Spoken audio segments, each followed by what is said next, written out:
We're going live. Hey, good morning, everybody. Good morning, Steve, Roy. How you guys doing? Morning.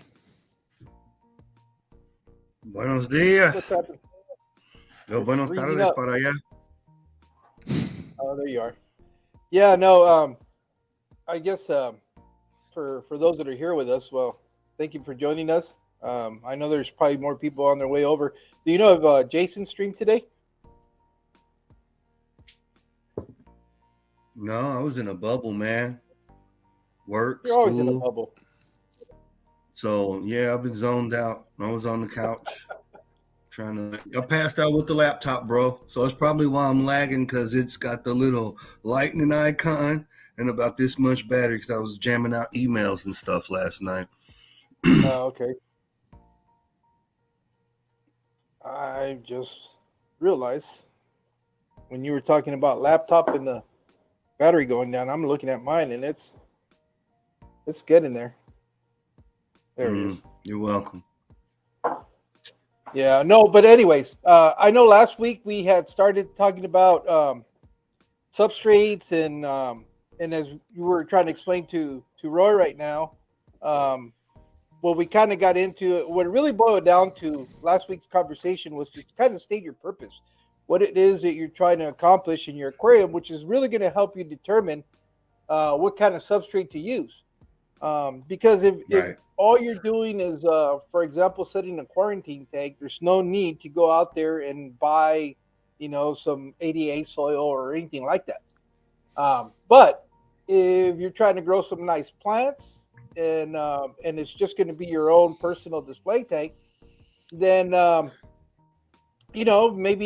maybe you could go with something like that. Or if you're patient enough, which that's being the key factor nowadays, is having a little bit of patience, you can pull it off with just regular inert substrate that will eventually will be able to grow some plants because of the waste of the fish working their way into the gravel or sand or the substrate that you're using. So that's kind of what we were bringing Roy up to speed a little while ago. And but why don't you go ahead and introduce our guest, Steve? All righty. So we got Roy Williams. He's been on the show before. Good friend of mine. Former president of Greater Houston Aquarium Club. Now he is an active member and just a good friend. All trades, mastermind, the homie Roy, walking encyclopedia, man. We about to nerd up. Hey, I dig it. How you doing, brother? Man, I am doing absolutely fantabulous. Excited to hear about the subject matter, and it's something that I've always enjoyed. So I'm looking forward to it. All right, let's do a little bit of housekeeping before we really get going. I want to say it's about to go down. Yeah, no, I want to thank the people that are here with us this morning. I'd like to thank off Lady Rorschach for being the first one here today. Of course, Jesse, Corridorable Cali Aquariums, is here with us this morning. Thank you very much. Thunder Aquatics, Daniel, thank you. Coral Works, thanks for being here, sir. Garcia is here. He's letting us know that he's here. How you doing, Berto? And it'll eventually start trickling in. But so again, today, Tommy, thank you for coming in, Tommy. Roy, I really want to thank you for coming back and joining us today. Yeah, man, anytime. Yeah, last time we had you, it was one of the better streams that we've had. As far as me being able to pull that nerd side out of Steve, because he needs somebody that can keep up with him, and I'm definitely not that person. But I do love learning from him a lot.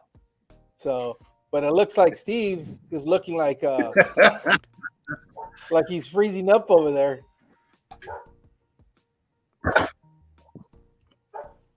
You all right, Steve? Steve? Yeah. Okay, well, I don't know if you're not They're listening. having some kind of weird latency issue, but I'm over here doing IT work right now. Hey, Try, I like that. That'll keep Steve.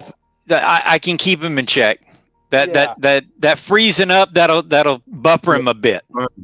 It'll allow us to get a word in. Yeah. Cool. I'm gonna come back with a vengeance, though. It's no problem. Like I'm over Dude, I here can't in the hear field, you. like IT, Hey, and y'all got this. It's all you're good muted. though. You're muted. I can't hear anything. You're muted. I don't think so. Yeah. No, I can hear him. No, I was messing with him. Yeah, I like that. Now you can't hear him. Yeah, now I made him Almost mute fell himself. for it. No, but okay. No, enough of us joking around because we do have a lot to get into, and I know sometimes our time goes by real quick. I don't know. Have you tried? When was the last time you reset your router, Steve? Now he is frozen. I haven't done it this year. Why don't I did it right before when that's what I'm gonna do. Yeah, try doing that because I'd hate to get into a real interesting topic and then Right. you get in and out. So do that right now, and we'll keep it'll allow people to come in and we'll let them know what's going on and that way because I'll clean house. Catch Roy up to speed on the last episode when we were talking about the grumpy old man and the whole deep substrate debate. Oh yeah, okay, yeah, got you. Yeah, let me see. Cool. I'm gonna go ahead and bring you down. Let me get. Yeah, no. What Steve was alluding to was yesterday, the last stream we had. One of the things that I've been finding, I wouldn't say interesting. I think it's a little bit more disappointing because you would think that us as hobbyists would be a little bit more willing to learn from each other instead of trying to. I don't want to say what. Yeah, it would be kind of impose your philosophy on aquarium keeping just because it works for you. But I've always been an advocate that it's not a one size fits all. No, it never is. And honestly, I think there is a level in the hobby that you achieve where you get beyond figuring out just what works for you, and you actually start learning that there's 100 different ways to achieve a similar result, but it's very specific to what you're trying to achieve. Exactly.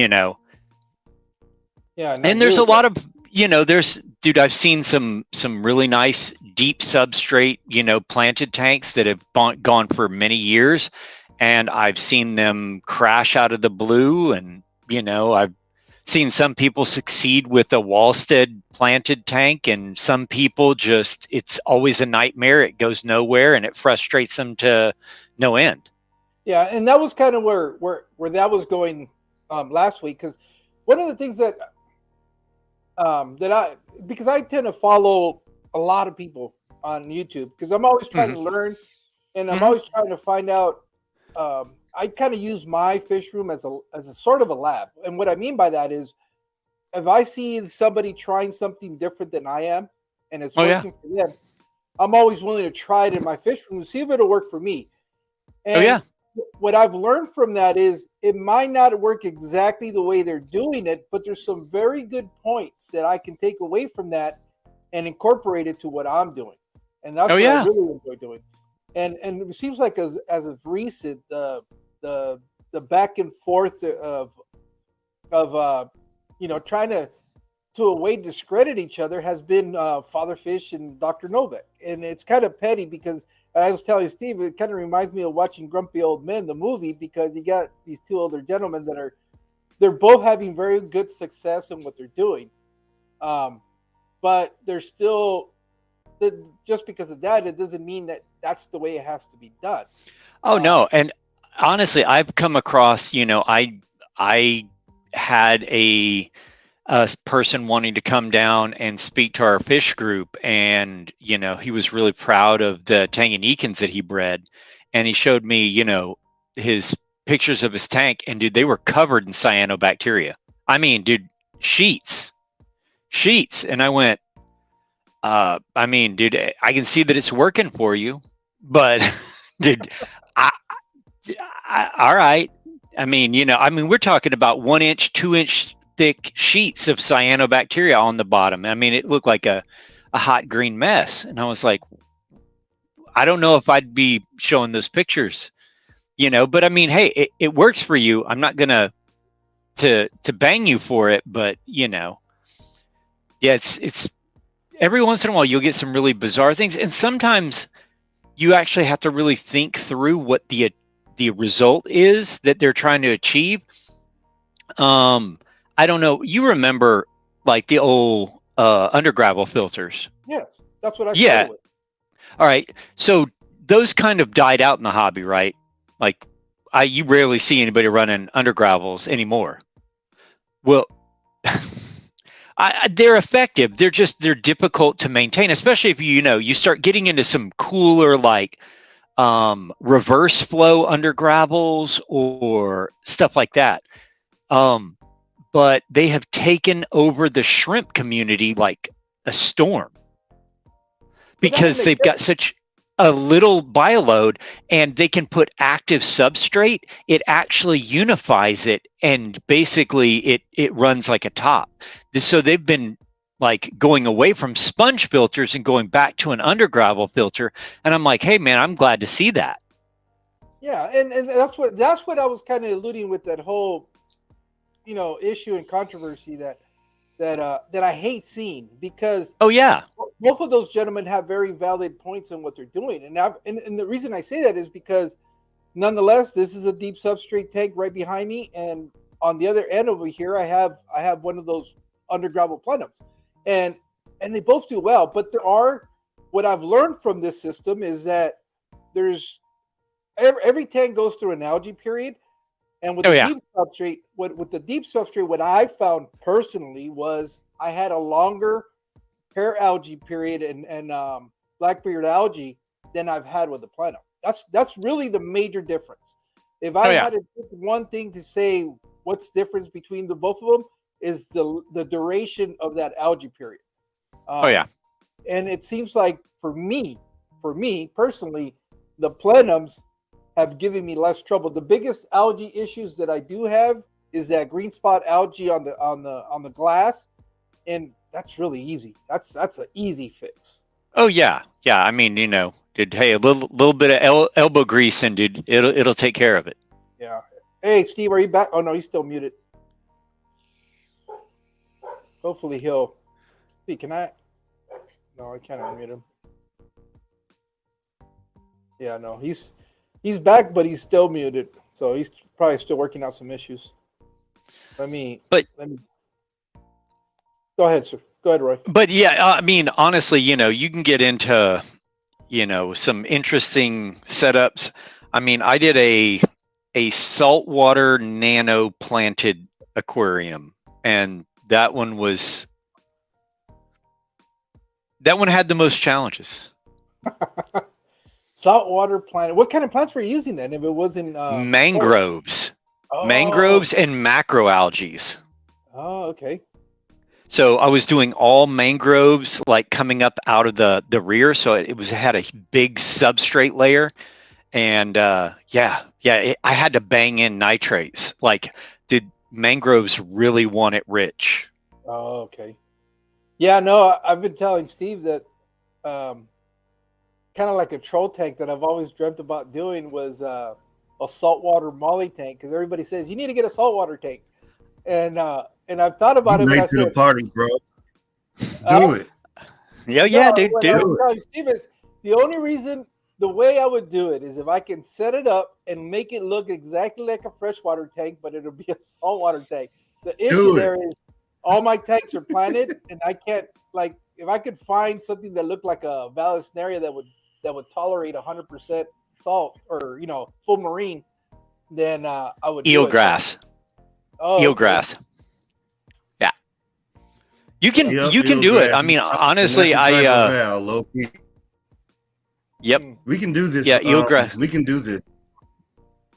So one time we were Let's just doing do it. we were Let's doing just do a it. And put some colorful ones in there. You're stepping we on did it. a it was a local choral show, and they invited our club in, and I like to do challenging tanks that when people walked by, they would turn their head and do a double take.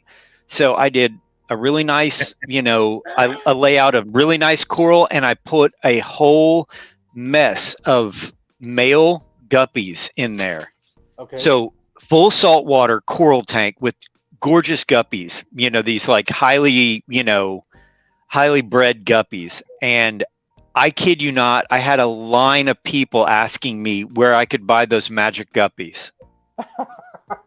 And I was like, dude, yeah. I guess guppies and Eurohaline. Steve, you're still breaking up, buddy. Try your phone. I hear you fine. Yeah.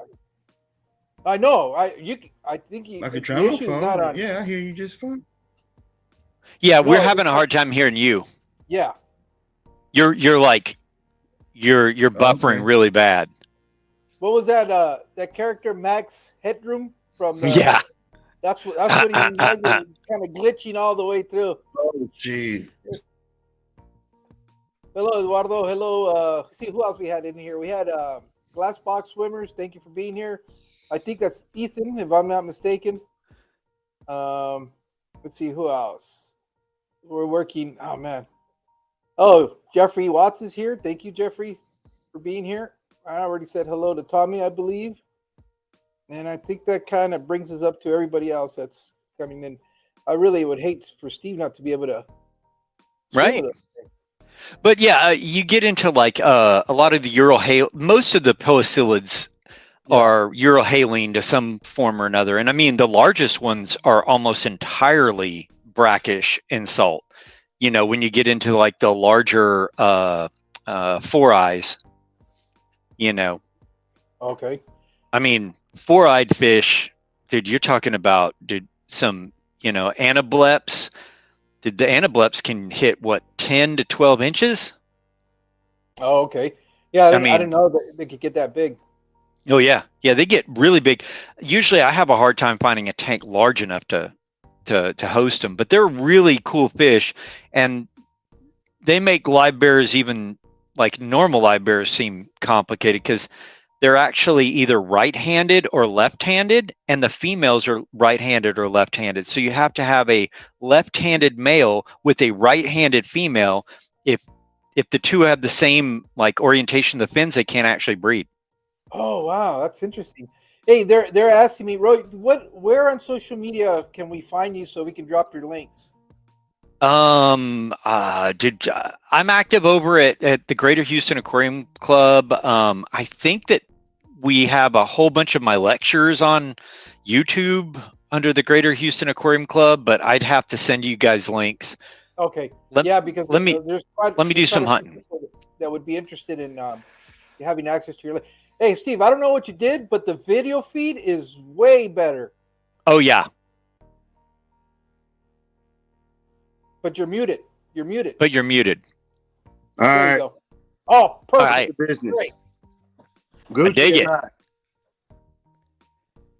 All right, now it's time to get nerdy. Hmm. Why are you being so shy now, Steve? I'm not, bro. I'm listening to y'all conversation, and it's just good to let Roy rub off on you because you smart, bro. It's just gonna take a little while. You got to get Well, that. I don't have the knowledge of all these different breeds out there. It's just so much. I mean, Steve gives me a hard time because he goes, "Don't you ever sleep?" Well, part of it is no, because I work these crazy work schedules, and the other thing is, I have a lot of time in between the stuff that I'm doing at work that I'll go down these rabbit holes on YouTube and trying to learn a little bit more and more about different things. Just to backtrack a little bit, all this time I've heard about Diane Wallstead and her method, Mm-hmm.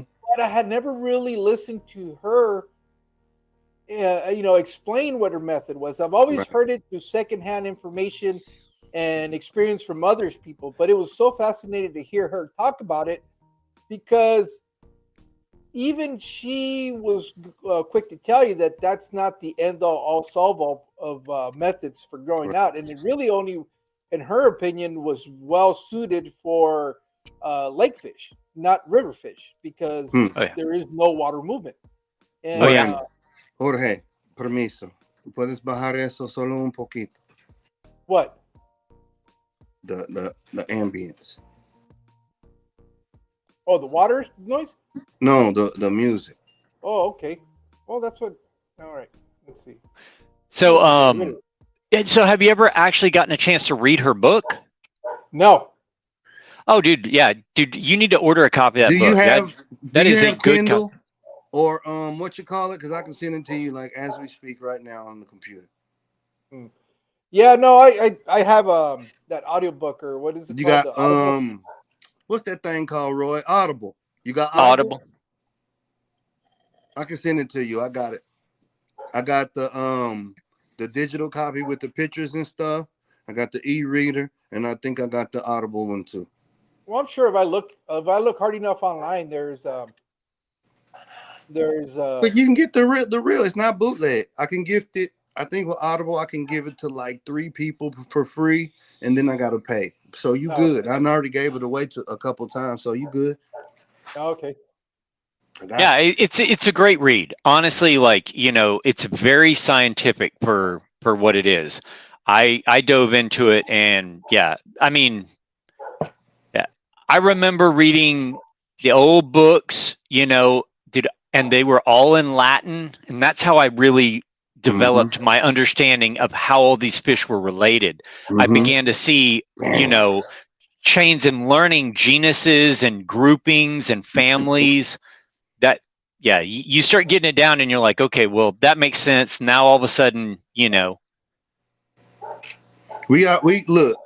I'm laughing because I said that the last stream I was talking about how you can look at the fish and they're gonna tell you. When I was in the Dominican Republic, I was filming a criadero, a breeder, and I was explaining to the people that goldfish are cyprinids and the koi still have the barbels. It's vestigial in some of your ornamental types, but that shows that they come from a turbid water, silt bottom, that they're bottom feeders, etc. And just by looking at the fish and their shape, their phenotype, their physical expressions, it can kind of give you some clues, with the exception of a few rarities, that anableps being one of them, but not quite if you look at its biome. hey, it still looks like a poecillid. Exactly. It's still a poecillid because it fits. Exactly.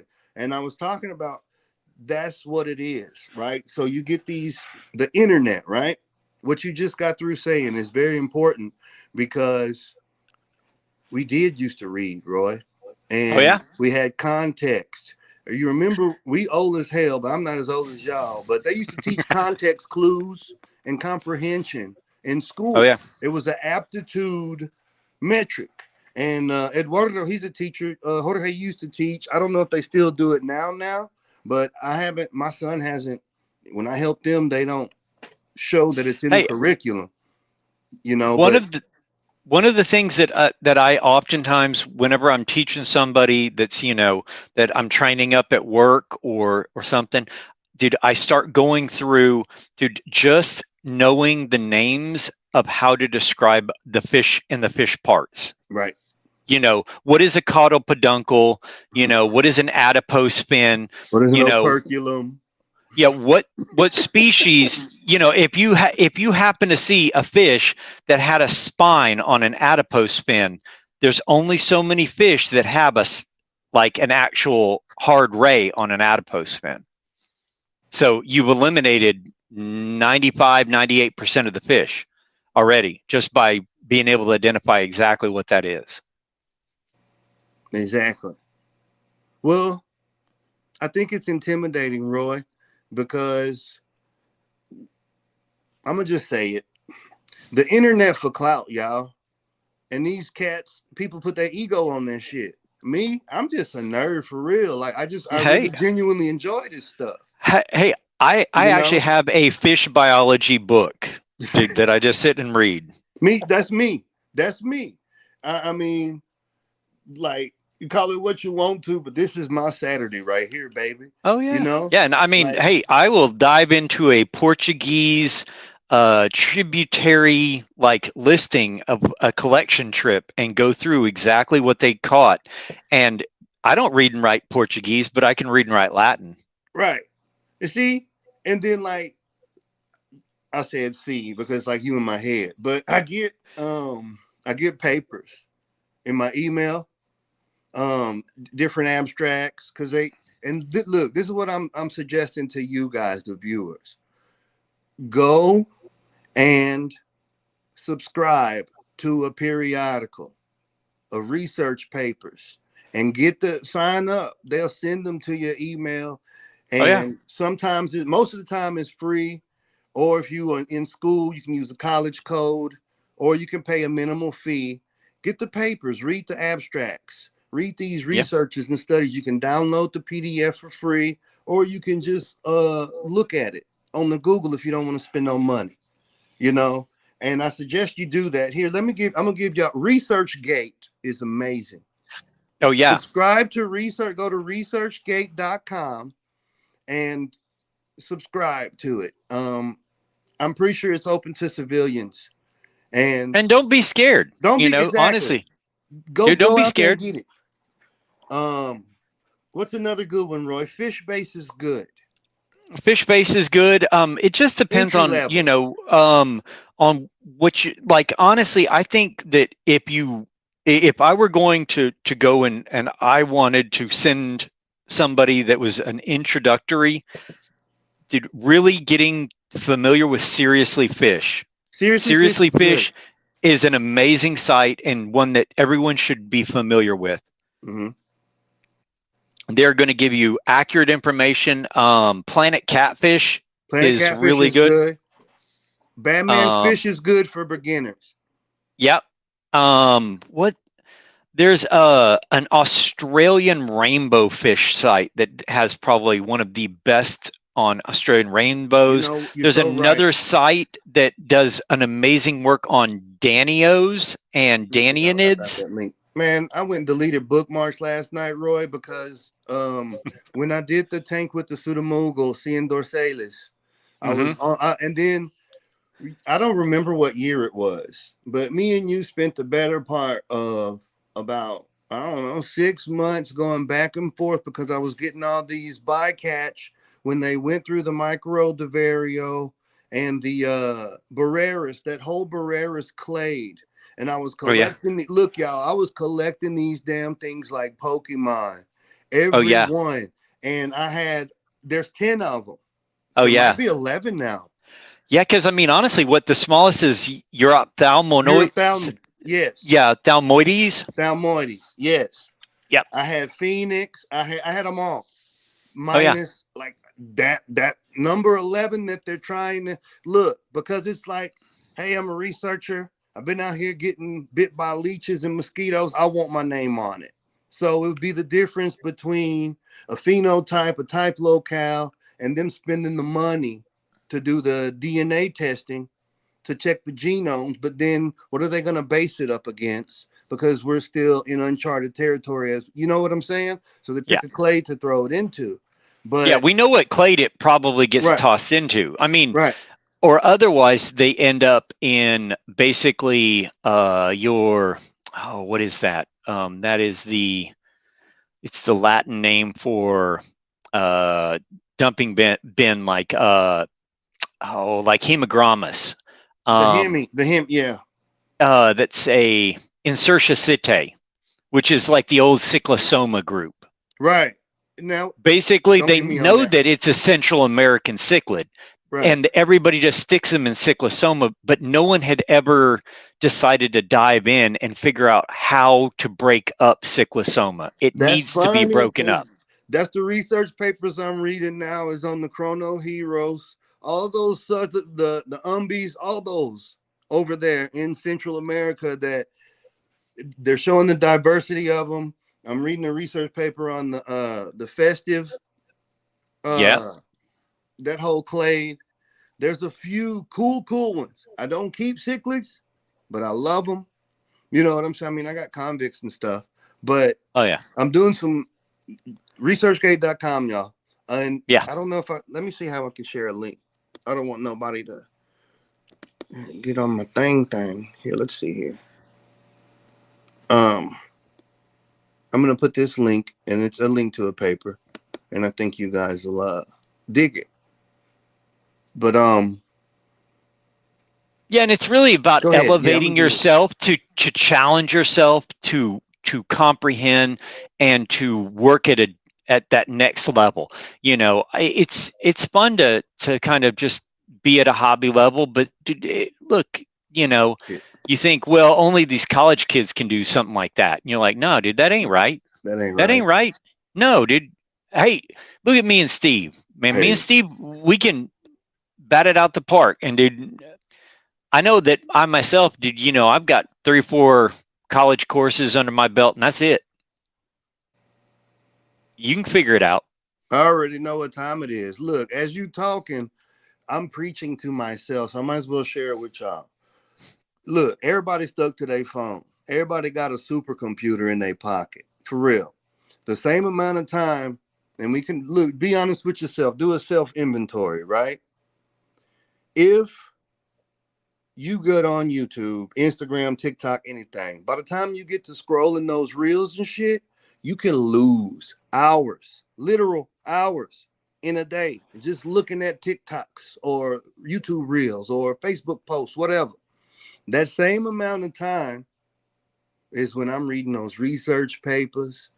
People be trying to get a hold of me. They think I'm funny acting. No, I'm just in the lab. I'm developing in private. That's all. Oh So yeah. it's one of those things. Here, let's see here. Yeah, and you know, you look at something like changing up of a genus, you know, look at Pelvicochromis that initially our type species was Crebensis, but we realized that the Crebensis wasn't the actual first type species. Right. So we had to go to a different type species. So now all of a sudden everything in the entire group shifts. But you don't, once you actually read the research paper of why that decision was made, you have to elevate that discourse, but now you can discuss it with somebody at that level, and you can offer your own insights. You might agree or disagree, but hey, at least it's an informed decision. It's true. So this paper I found, Roy, is going just on what. So this is the latest one I got sent to me. It's by Porcaya Musica Sinton, and it's discovery of the invasive Mayan cichlid fish, Cyclosoma urophthalmus, in Thailand, with comments on other introductions and potential impacts. So this paper's only been read 96 times. Yep. But then you get people from, you know, YouTube University, and they up here killing fish. Here's what I mean when I say killing fish. It's kind of like how we were talking about the fact that everybody can contribute something, and just because it works for you that way, that's fine. It doesn't mean it doesn't work, and it doesn't make that stuff invalid. However, when you postulate, when you superimpose your results and try to make that the standard without measurable parameters, which is what science is, that's kind of arrogant, you know, because basically what you're saying is, no, all you are a bunch of goddamn liars. I'm right, you're stupid. And that's not cool. No, So not at that's all. why I like to get these people in the field. And anybody that's taken a college course or just went to school, writing a paper, basically crystallizing your thoughts and experiences into something in a readable format, and it has to be in that research format with your cites, with your citations, all that. It's I like it because I'm a weirdo. Like, right, comp is like my favorite college class, dead ass. But it's still tedium. You know what I'm Oh saying? yeah. Oh yeah. It's a challenge, it's a challenge to kind of move to that level. But you want to get read by somebody in Germany and taken for serious. Sure. Yeah. That's how you do it. Exactly. I'm trying to figure out how to get the link so I can put it out without linking y'all to my inbox. All right. There was a lot of trash talking about some substrate business. Yeah. And So I'm here to bring the noise. So I overheard you guys, and the part that resonated when you was talking about how the shrimp people are bringing back UGs, but low key, I don't really think they went away. I just think people stopped talking about them because of the backlash. I know for Well, a fact I haven't stopped doing a lot of stuff. I just don't expose it. Go ahead, Roy. I think that undergravel filters are a very, very effective filter, but it has limits. And if you're trying to keep 10 Oscars in a 100-gallon with an undergravel filter, you will always fail. No. Yeah, it's just not going to work. Right. Knowing how the filter operates, I mean, how many people you ever see run a reverse flow undergravel? Not many. And that's sad. Because, dude, it's using an undergravel filter unlike the way that another person has. I mean, basically, get a huge power head with a sponge on it and then push water down your uplift tube so it's actually coming out of the bottom. So now you've got a sponge to trap your detritus, which means that you don't have to suck it off the bottom and screw up your whole undergravel. You still have an undergravel filter, but now you have a mechanical means of catching the debris. So, like, imagine what difference that would make. Right. Yeah. I just posted a link in the chat, y'all. Yeah, and I think it really boils down to what fish are you trying to keep in your aquarium that's going to help you dictate what kind of filtration system you're going to use. And the reason I say that is obviously you're not going to want to keep anything that's a substrate mover with an undergravel filter because you're going to be fighting with that fish constantly trying to keep the soil from being removed from the undergravel filter. Now, from what I understand, and this is like I said, I go down these rabbit holes. I'm about to say the gas. Go ahead. No. As far as undergravel, you got to understand that there has to be a market for these companies to stay afloat. Right. So, it became one of those things where anybody that's owned an undergravel filter pretty much knows it's gonna last until you decide to tear down that tank. There is no moving parts. There's no wear and tear on equipment like that. So if you're a business, that's not necessarily a smart business model because once you've sold one, it's pretty much a one and done. And as far as what I've been, listening to arguments or debates online, a lot of it goes to that part where the industry has said, well, we need to have a return income. Hence why hang on the backs are given to you with this disposable cartridges that they want you to buy every week. Because the hang on the back filter is going to work for a very long time without any issues. So how do we make money on this equipment? Well, we put something in there that we make people believe that you're going to need on a constant base, so that they keep coming back and buying them. And sometimes those filters are about a third of the price of what the actual filter cost you. And honestly, that's I think why carbon gets sold. Everybody goes, I need carbon, and you're like, well, what are you filtering out? And Tell they them go, about the carbon. And you're like, what? Anytime you get into filtration media, you should have a target that you're trying to actually remove, and you should be able to measure it. And dude, if it's just a general net, dude, carbon is a big sponge. Dude, what happens when carbon gets fully saturated? How does it look? How does it look different? Back into the water. It starts leaching it back in the water. It's like a sponge. So it soaks it up and then it starts oozing it back into the water. Well, how do you know when your carbon is saturated? You can't. You can't until you see something out of whack because of them parameters, i.e. algae, a bloom of some type, your fish, you see some adversity. Your nitrates, you can't get rid of nitrates. Yeah, a lot of times people do 100% water change and they're like, man, my nitrates are right back up to 30. And I'm like, did you're running carbon, aren't you? And they go, yeah. And I say, you didn't change it, did you? And they go, no. And I go, yeah, dude, you basically put money in the bank and the bank's giving it back. It's trying to create an equal parameter in the water. It's trying to equalize with the water.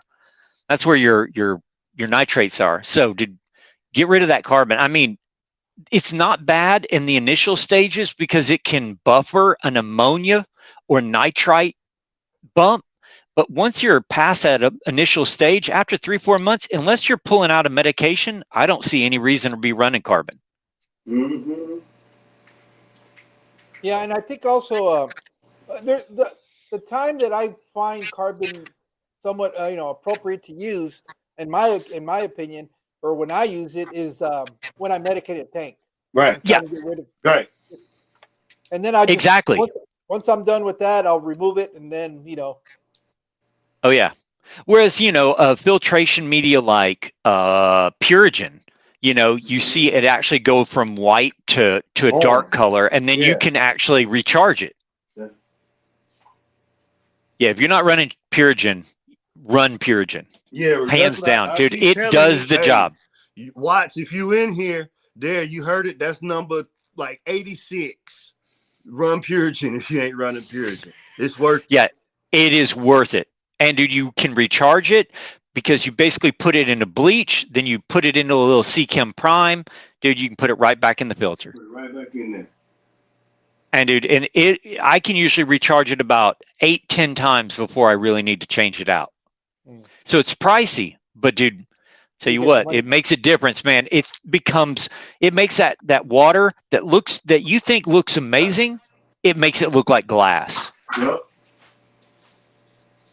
And it's extremely effective for tannins.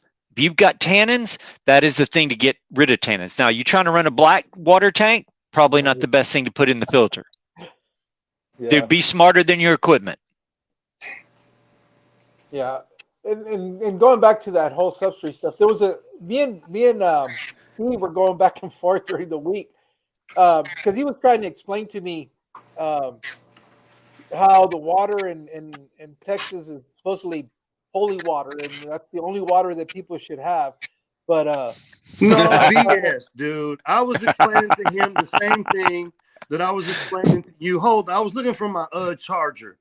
Look, that's some bull. Look, we're talking about the movement of water and substrate. So hypothetically, I was talking about the Frio River in Garner State Park. And I said, so you take that watershed starting in Travis County, going south to like Bayhart County, and then you take those rivers. So it's like 5 rivers or so, and then the little tributaries in between. So that's the furthest point west. As you start to come east, you can see the land change and the substrate change because it goes from hard sedimentary rock over into the Texas Holy Rock, and then you start to see it coming into the primordial deciduous forest as you go east. By the time you get to us in Houston, it's mud. Oh yeah. But we still have areas with that hard rock feature. They're limited, but we have them, and you can see how it changes the water. And then what I was explaining is the 2 black waters. Right. Before we get that deep, the argument was more basic than that because he was saying it's the substrate that's causing the pH to change. And I was telling Steve, I don't necessarily agree with that. I think it's more what's falling into the water that is making that change in the pH and the coloration of the water. That was the argument that me and him had. And, gotcha. All right. So I would say that substrate any substrate will always change your water parameters, even if it's inert. Right. You've got bacteria on it. That's why our water gets clean in the ground. Mm-hmm. Otherwise, it would come out as polluted as we stuck it in. But now I will say that certain characteristics, especially when you start dealing with GH and KH, once it becomes super saturated, it does not want to shed those ions. It wants to hold on to them. So hard water is difficult. That's why, people will ask me, how do I lower the pH in my tank? And I go, dude, you're fighting a losing battle. You need to start. The solution to pollution is dilution. So you need to go in with RO and just start banging in RO water. Then when that water, your KH and your GH have gotten down really low, now you have soft water. Now you can start reducing the pH. A lot of people, there's a correlation between soft and hard water, either mineral saturated or mineral deficient water, and a high pH and a low pH. But that's not always the case. You could have a soft water that's high, that has a high pH. You could have I don't know. Well, I guess you could theoretically have a high mineral content water that is low in pH as well. Doing it. Like I was just about to say that too. Keep going. You'd have to jam in CO2, I think, to artificially hammer it down, and it would naturally want to rebound. But a couple of times we have a client that is on a well, and when the water's coming out of his well, it is literally coming in at a pH of almost 5.8. So we know it's got a high carbon dioxide content. It's acidified. This is a deep well. Coming into the tank, dude, right out of the faucet, really low pH. You give it about a day and it rockets up to about an 8.8. And you're like, dude, what's happening is you've got carbon dioxide down in that aquifer that's acidifying the water down there. And whenever it gets up and it actually is able to exhaust the carbon dioxide, it no longer has that carbonic acid that's actually acidifying it, and it naturally wants to rebound, and it bounces back, and it bounces back hard. So check this out. So carbolic acid, that is like one of the number one components of buffering. That's what buffering is the capacity of that water based on carbolic acid, like with the ions. When you were talking about that's why I started laughing, because we're about to start talking about ionic exchange. And finally, look now. So when we were using the river analogy, because I like to use that way the people can track. So we're talking about substrate, we're talking about planted tanks, we're talking about black water. So the understanding that Jorge was saying is that your understanding is it's not so much the substrate as what's falling into the water. And what I was arguing with you is, I understand what you're saying. However, the substrate itself is what's making the changes. The leaves falling in is a catalyst. So like if I got an oak tree growing on a creek bank and it's, what would you call it, Roy? Like sediment, like a silty sedimentary area. And then winter comes, whatever, the leaves fall in the water. Based on the processes in the substrate in the water is going to affect the decomposition. Then you got like all these parameters. If it's cold during that time of the year, if it's hot during that time of the year, oxygen level, the oxygen level in the water, the bacterial colonization of said water, which is dependent on the sediment. So depending on the oxygen, if it doesn't have oxygen, you can actually have anaerobic bacteria, which could take over. Right. The Pantanal simulation that I did got pockets of H2S. It got anaerobic because I don't know, Scott sent me a bunch of botanicals, man, from all those pods and stuff.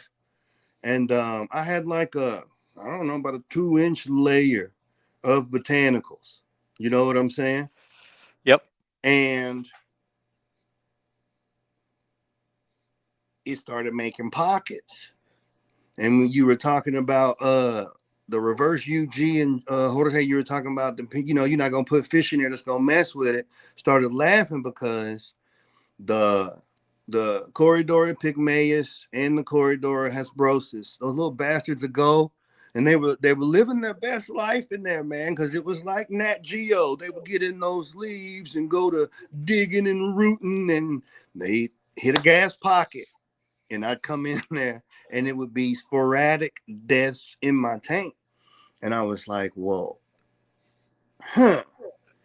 I was like, well, I'm not going to rob myself of an opportunity to observe science at the cost of a few fish. So I left it alone, you know? Yep. But and we also lack that biodiversity in that environment. If you had added black worms to actually push around and to get in there, it actually oxygenates that lower level and it stops that tendency. So check this out. The tank, the substrate was a cake. It was a layer cake. I didn't do a pseudoplenum. I mixed a little bit of lava rock in there, but I didn't structure it. It was a quartz base, capped with sand, capped with GoPro Black Diamond. Mixed all in there, like the last inch layer, right? So I kind of set it up inadvertently to get anaerobic, knowing that I was committing cardinal sins by not stratifying my layers properly. I just, it was like, I'm not gutting this tank. I'm gonna pour it in and mix it. I'm gonna cap it off, make it look good. I'm planting it anyway. Who cares? Gas pockets for days. Why? Because I had full size river stones in certain places that I forgot was in there, and it did exactly what it's supposed to do. Yep. Make a hotbed for anaerobic bacteria. Even though I still had the MTS, the Malaysian trumpet snails, yeah, it wasn't enough because of the decomposition. Like, so we start talking about pH, right? I think, and we're just having a conversation. My observation has been that pH controls everything. Like, it's these variables: pH, temperature, and substrate or not. Because I have things that, like, I've lost fish when it's cold, right? Mm-hmm. And based on the overall layup of that tank, the fish will mummify. They won't completely decompose. And I'm watching it and I'm like, And I'm noticing, like what you were saying, that water was coming out of that well at like 8 something, or it hit a 8.12 spike in like 24 hours. Yep. So, and I saw the question, somebody asked, if you put an oak leaf in an empty glass vessel with no substrate, would it still affect the pH? And I'm going to say, yes, it would. Absolutely. I will say that it is possible. Right. So a lot of people will argue that driftwood is an effective tool to lower the pH, and it can be in certain parameters. Right. If your GH and KH are high enough, and by proxy, that's going to raise your pH. Right. If you're at 8.6, like we are here in Houston, you can dump in wood for days, and you're not going to knock. Nothing. Yeah, you're not going to knock that pH down by 1 point. Now, if it was at a 6.2, it would dramatically alter it. Remember that pH occurs and it's exponential. So going from 6, or let's say 7, 7's are neutral, 7 to 8, those 10 steps, it takes 10 times that to go from 7 or from 8 to 9. then Okay. 10 times that to go from 9 to 10. You start getting up into like really crazy high pH or really low. And dude, yeah, you talking about battery acid or, caustic acid.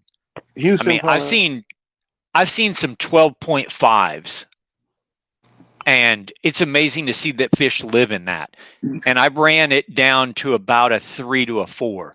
Yeah, when you had the checkerboard cichlids, wasn't you running like a 3.8? Yeah, I was running a 3.8. Yeah.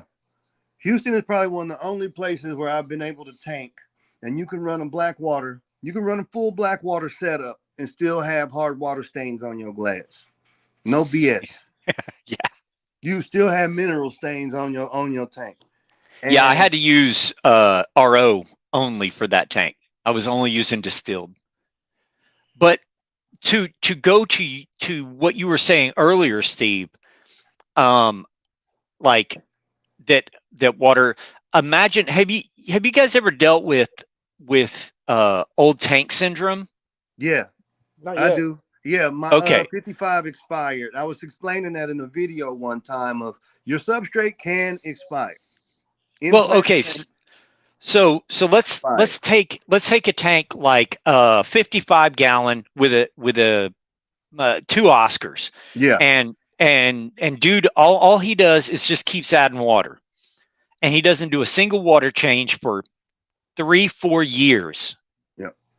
So the tank is cycled, and eventually your nitrates start belling up to like 500 to 600. Right. Mhm. We're at now, the fish have slowly kind of tolerated this and are dealing with it. Right. Well, once it gets up to that level, it starts actually like becoming nitric acid. That's your nitrates. Mm-hmm. It starts binding up with and it starts actually altering your pH of your tank. Now, your tank's, let's say it's sitting at 8.2, 8.4. All of a sudden, that nitric acid starts slowly tanking the pH because it's actually binding up with the GH and the KH that's in the water. So it starts slowly plummeting. And once it gets below a 6, bacteria can no longer exist. Right. So all we have is ammonia and nitrates. And he hasn't done a water change. All of a sudden, that pH will get down into the 3s, right?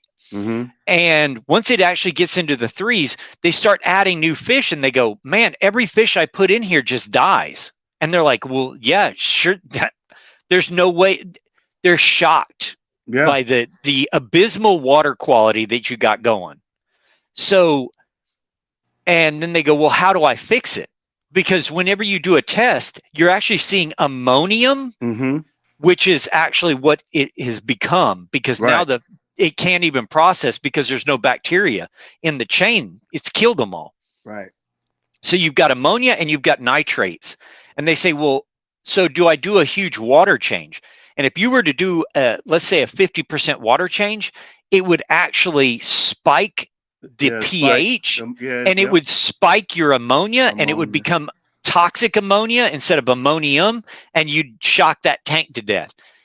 For a tank like that, to actually get it out of the woods, you need to do almost 5% like water changes and constantly be dosing something to lock in your ammonia into ammonium, sort of like a prime, and do that multiple times over a span of a week to slowly get it back. Then you need to dose in some turbo start or bacteria culture to reestablish your culture.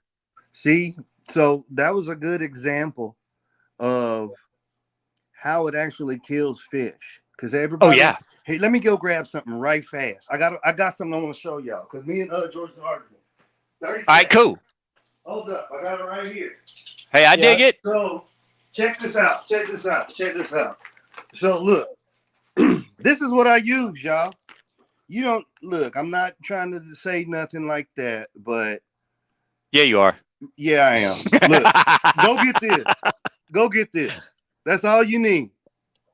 It's all you need. Right here. Food grade citric acid. It does the same thing. It's all science.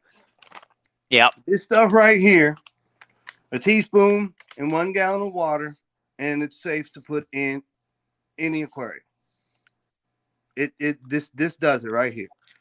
Hey, So go ahead. I heard George. He was going to say something a second ago, and I think I accidentally walked on him.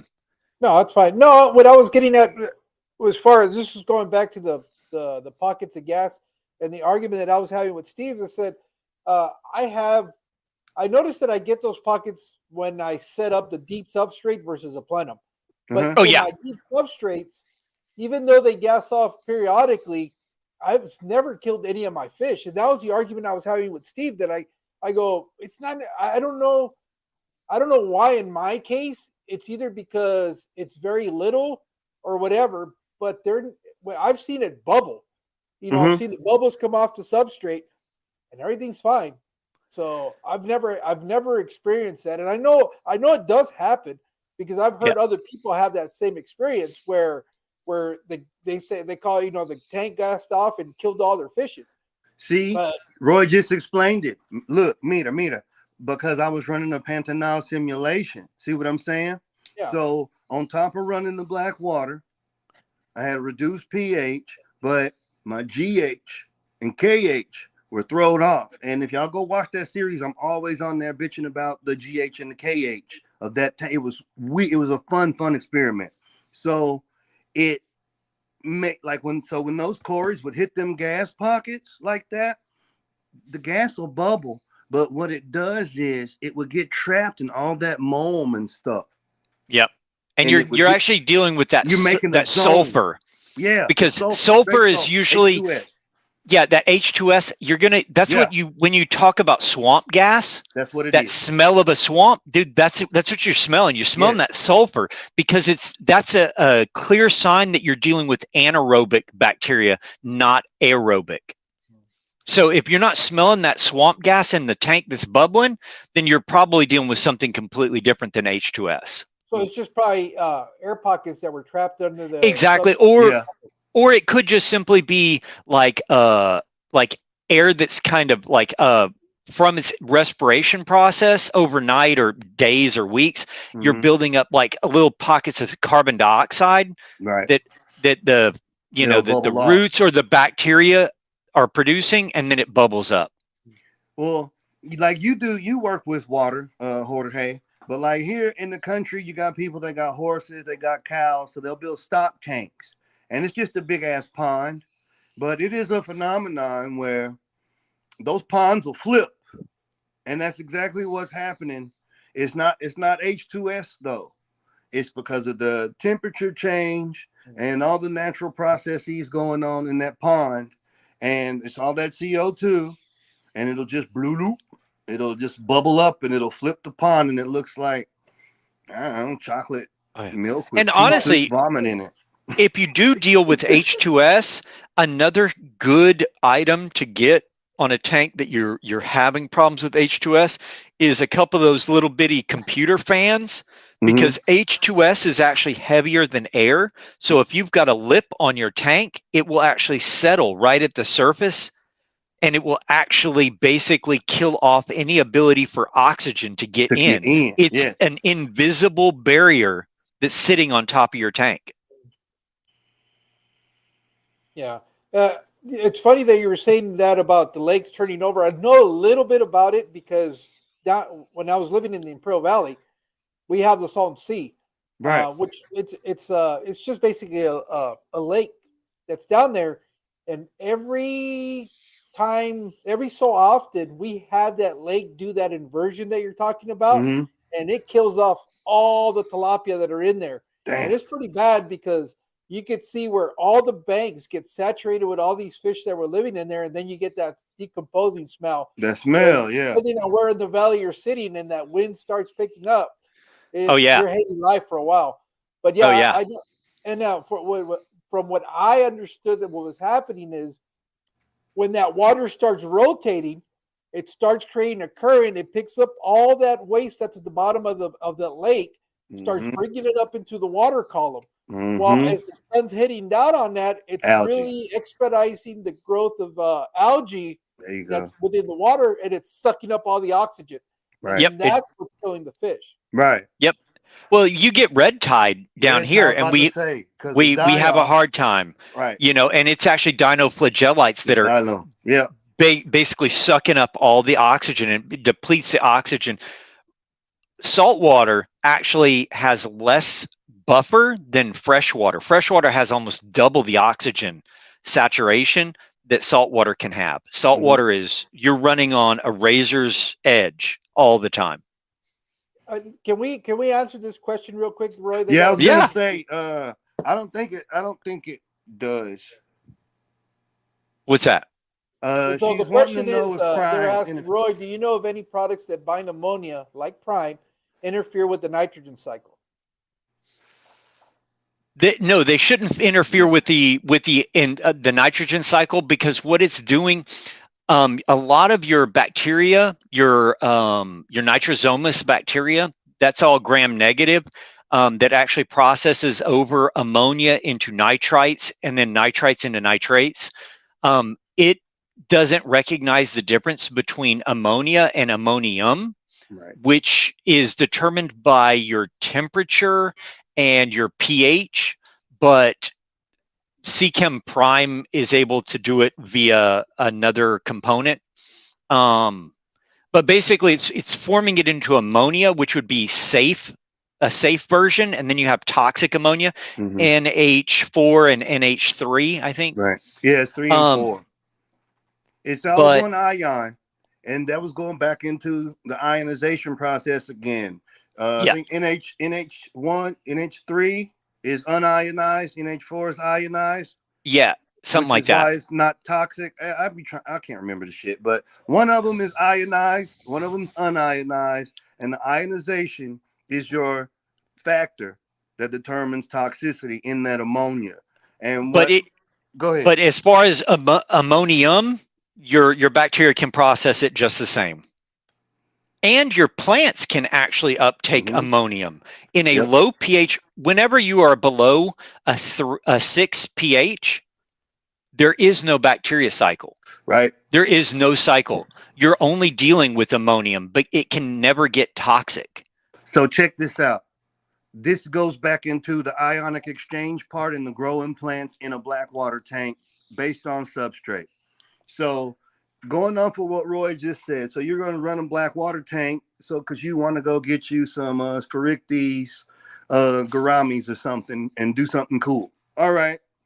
You want to run sub 6 pH because you want to see those beautiful display colors. But you also want plants in there. So you go do your research and you go buy all these tissue cultures, the cryptocurrent and what have you off the internet, and you set up your tank. You throw the pods in there, you get the water all black, you put the lights, you do what you're supposed to, but your plants die. It's because of what Roy just said. The same processes that stop the bacterial conversion, they also affect the nutrient uptake in plants. Okay? That is your ionic exchange right there. And you can mitigate it with substrate and water. So RO water, number 1, and then your substrate, number 2. Obviously, you ain't going to run carbon or any, you're not going to run any of that stuff. Purigen, nothing like that. And what I was able to do, and this was what was causing the gas pockets too, is the organics, because I was trying to emulate a riparian area, and I was trying to emulate Blackwater number 2, not Blackwater number 1. Number 1 being the gradual process of the water movement through the loam, leaf litter, etc., finding its way into rivers, tributaries, etc. Number 2, kind of like Blackwater River, Florida. So you got a spring-fed river with a cocaine white sand bottom, but this water is like computer screen black. It's coffee black. And it's because of the organics. Yep. Your tannins. Your tannins. This is straight up tea versus the soak. And so I was trying to emulate the tea because I had this. Go ahead. I had a question. I've read about this and I've never actually tried it, but I'd be interested to hear. Dude, somebody had mentioned using Rubius because it doesn't have the caffeine. Yes. Using Rubius to actually Rooibos replicate. Yeah, Rubius tea. Have you ever done that? Yes, it works. I even said it in a couple of videos of different teas you could use, and you can even use Camellia sinensis as long as it's decaf. Okay. Camellia sinensis is normal tea, but yeah, Gotcha.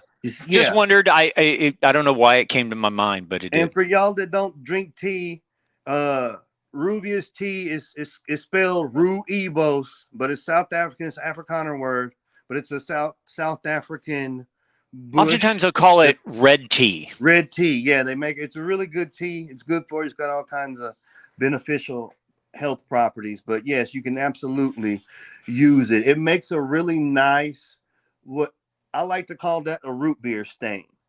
Yeah. You know, it's really nice. It's got the nice ochre, reddish hue to it. It's a real pretty stain.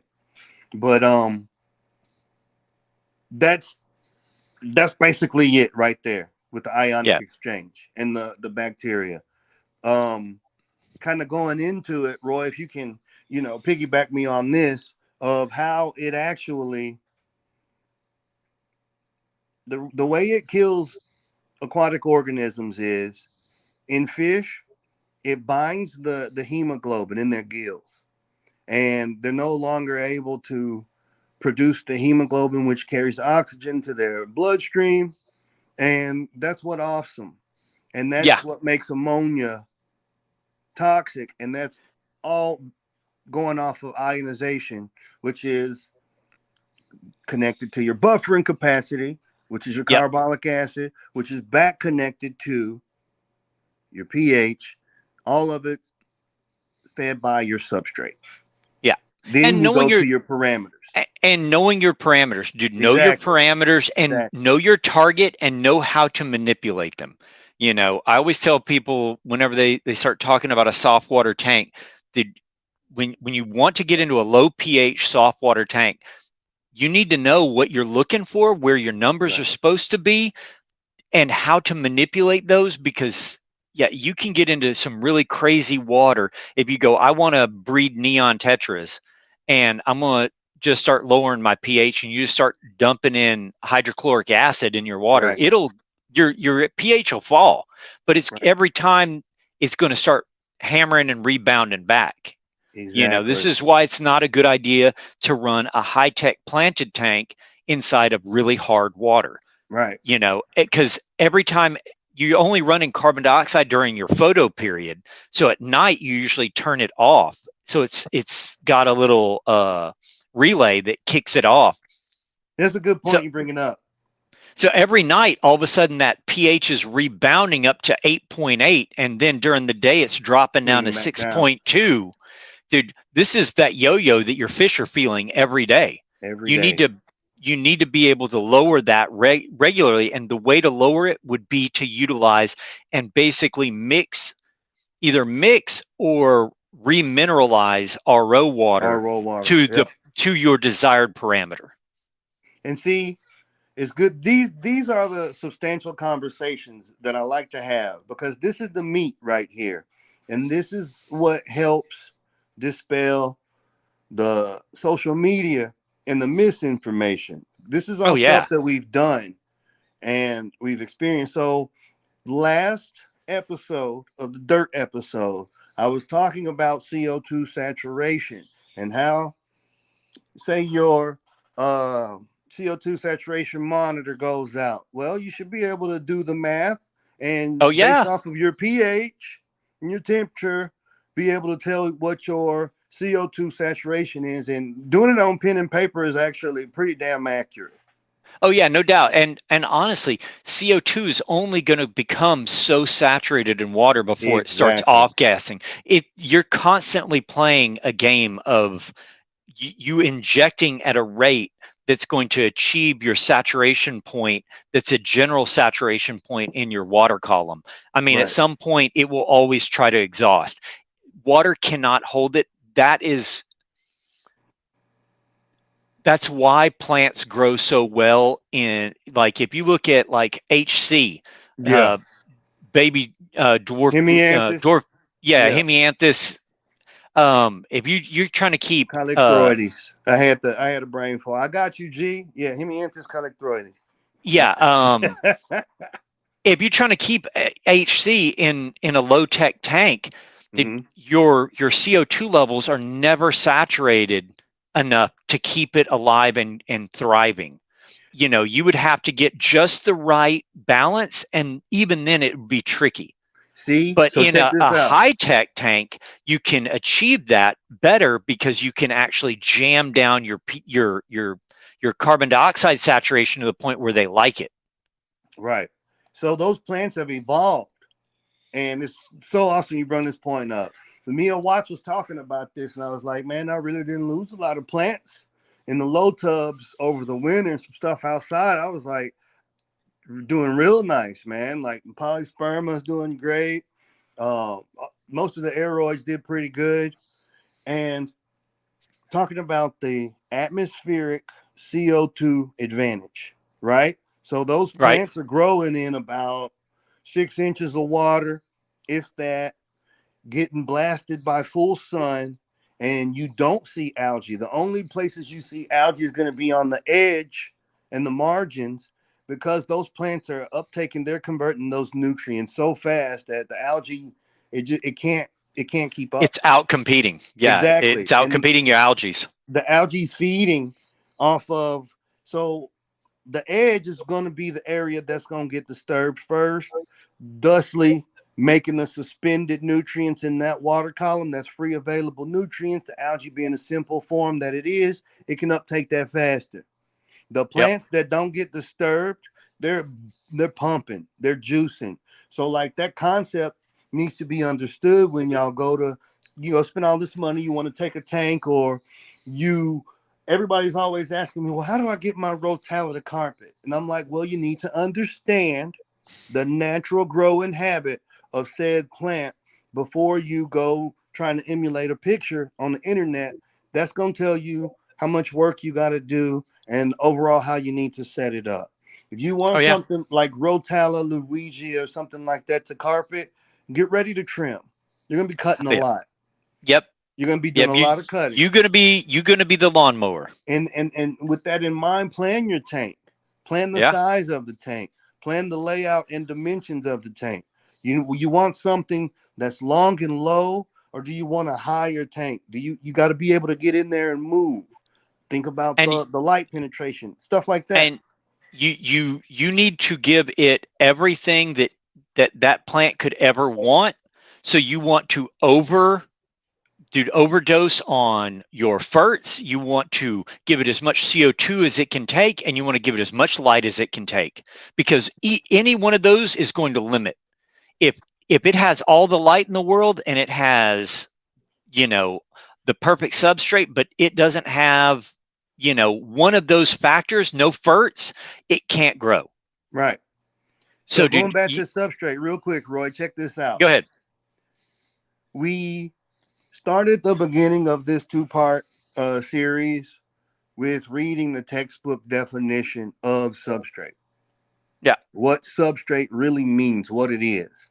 So all those variables and factors that you just illustrated, and any one of them being out of whack, your plants are not going to grow. That's what I was talking about. That substrate is the mitigating factor, because substrate's what's going to hold your bacterial colonies. It is the glue that makes all the other processes possible. And I think that a lot of people miss out on that because they don't know to state the purpose first. Go ahead. There are so many substrates. You get into, kind of inert substrates like fluorite that basically it's baked clay. And you can get into pH altering substrates. You can get into pH raising substrates like, aragonite. You could get into, man, there's just so many different options. I mean, I've seen people use glass marbles for substrate. Yeah. But No, they still, even glass marbles are going to alter because it gives the bacteria place. So, dude, as water moves through it, it's going to change your water parameters. Exactly. Every substrate will alter your parameters. Even if you have a tank that's absolutely empty except for one piece of wood, I bet that wood alters the water parameters. Right. It holds the bio. So real quick, let me jump this question. Go ahead. Tommy says he started his moringa trees. Hey, Tommy, you take some of this right here, 1 teaspoon per quart of water to soak your seed. So I use this for everything, fish tanks, food, cooking, everything. It's just it's anhydrous citric acid. It's just regular citric acid. You use it for canning, like when I put up tomatoes and stuff, I put a little bit of this in there. When I make jelly, I tried to call myself making some herbal bath bombs when I had my surgery to reduce scarring. But when I do bean sprouts, so like mung beans, I do broccoli sprouts, all alfalfa for my salads and stuff. You put this in the water, and this right here, or a cheaper alternative is hydrogen peroxide, and all it's really doing is oxygenating it, but it's breaking down that seed coating so that your seeds can germinate and sprout properly. Yeah, citric acid and baking soda, same thing, Coro. But it's just, this is pH. The point is, this is an acid. Yeah. So and honestly, you could use hydrochloric acid. I've seen, I've used, muriatic acid. It's in very small amounts, but remember, if you haven't dealt with your GH and your KH, exactly, dude, and if we don't know, all right, so there's 3 numbers here that we're going to be playing with, and maybe this might help explain. Usually, a lot of people are familiar with TDS, which is your total dissolved solids. Mm-hmm. Dude, now this is all solids in your water column. It doesn't care what it is. It will come into that number. It's usually measured in parts per million. Mm-hmm. Then you have your general hardness. Mm-hmm. General hardness is really anything beyond carbonate hardness. So you've got general hardness is all the rest, and then carbonate hardness would be anything that's calcium based.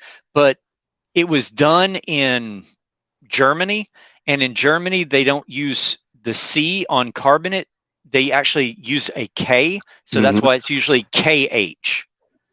Now, in a marine aquarium, most people they don't realize that they've been testing carbonate hardness the entire time. Exactly. They just refer to it as alkalinity. So if you've ever actually tested alkalinity, you're testing for KH. Which goes back to the buffering, the carbolic acid. Yep. Sorry, I thought that might help. No, bro, keep teaching that. Keep going. I just put the carbolic acid part in there so everybody could tie it in. Because we throw in some serious, like, hey, dude, I don't play. They're gonna have to re-listen to this a couple times. But so we talking about alkalinity. So you cichlid heads out there running your Texas Holy Rock setups with like 86 fish in a 20-gallon. Oh yeah. When you're testing for your alkalinity, that is your carbonate hardness. Yep. That's your 8 point. Your KH. Yeah, your KH. That's what you're doing. So when we talk about buffering, when we start talking about botanicals, when we start talking about quartzite based gravel, which is silica, versus prepared aqua soil from Brightwell or ADA, these are all different factors that need to be taken into place. Number one important factor is, guess what? Water changes the chemistry of everything. So the source water is going to be your is your catalyst, right? Which is why I saw somebody asking about the remineralization of the membrane water, the RO water versus the steam water, the distilled water. And I illustrated it that way on purpose. RO water is being drawn through a membrane. That's how they filter it. It goes through membranes of various microns, and they clean it like that. Yep. Distilled water, DI, is booze. You just boil it. Yeah. Catch the steam, trickle it down. You got water. That's all you're doing is converting it from a liquid to a gas, recondensing it back to a liquid again. That's literally it. So, but arguably the two are very similar. They're the same. I mean, that's what I have had a lot of individuals ask about worried because they were of the opinion that distilled water could possibly have copper in it because they used to use copper piping to catch. But I don't think that any modern distillery, I don't think any modern distillery that was distilling water would be using copper. I think that this is a problem if we were using distilled water from the 1920s. Exactly. Dude, now, I think it's not a worry. I mean, it ain't no more of a worry than the residual heat from the impeller killing green neon tetra. A lot of people in the shrimp hobby, especially when you're dealing with softwater shrimp, you're worried about copper levels, any sort of copper, trace copper. So this was a big issue because we were getting some misinformation online. And I think that they're just not aware of distilling methods that modern people use. Because I would go, hey, use distilled. And they're like, no, dude, that's got copper in it. And you're like, no, where the hell are you getting copper? You can be over vigilant sometimes. And, you scared, you don't want to kill your stuff. So that's what we like to do. We like to obsess over what could go wrong. Exactly. I don't think that HEB is using some backward still to get their in the woods. Getting the water out of Buffalo Bayou, making it in the still, and somebody paw land some damn. No, that's not. And here's the thing. I love these conversations because look, it's amazing how we can talk about substrate and pH and alkalinity and all this stuff, right? But this is the same water that we drink, we cook with, we bathe with, we consume, we put it into our bodies. It's the same food we eat. So all of this stuff is integratable into everyday life. Step by step, all of it. And that's what I'm like. When I brought the citric acid out, I'm almost out of it. So I only got a little left. But I use this for everything. Cooking, medicine, fish tanks, plants, gardening, whatever. And when you learn like there's so many things like that are interconnected, my personal opinion, it brings more value to the hobby. And then when I'm able to share it with you guys, you know what I'm saying? If you're growing value. Yes. If you're growing tomatoes or citrus, man, I'll tell you what, dude, it likes it likes that low pH soil. Azaleas like it, rhododendrons. Rhododendrons. Yeah.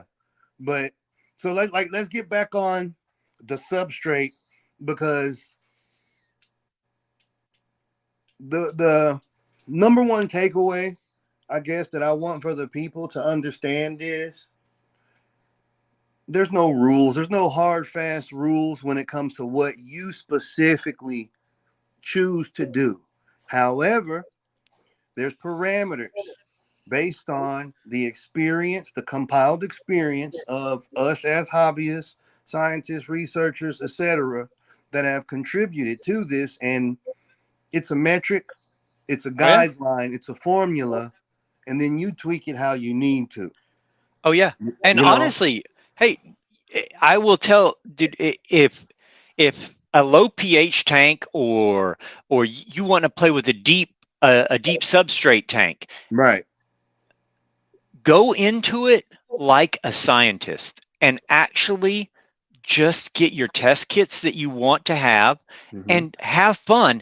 Don't expect it to be knocked down gorgeous the first time, but run one for kicks, and you will figure out a lot of what's going on, and then it will make sense to you. And then whenever you do that second or the third one, now all of a sudden it's banging.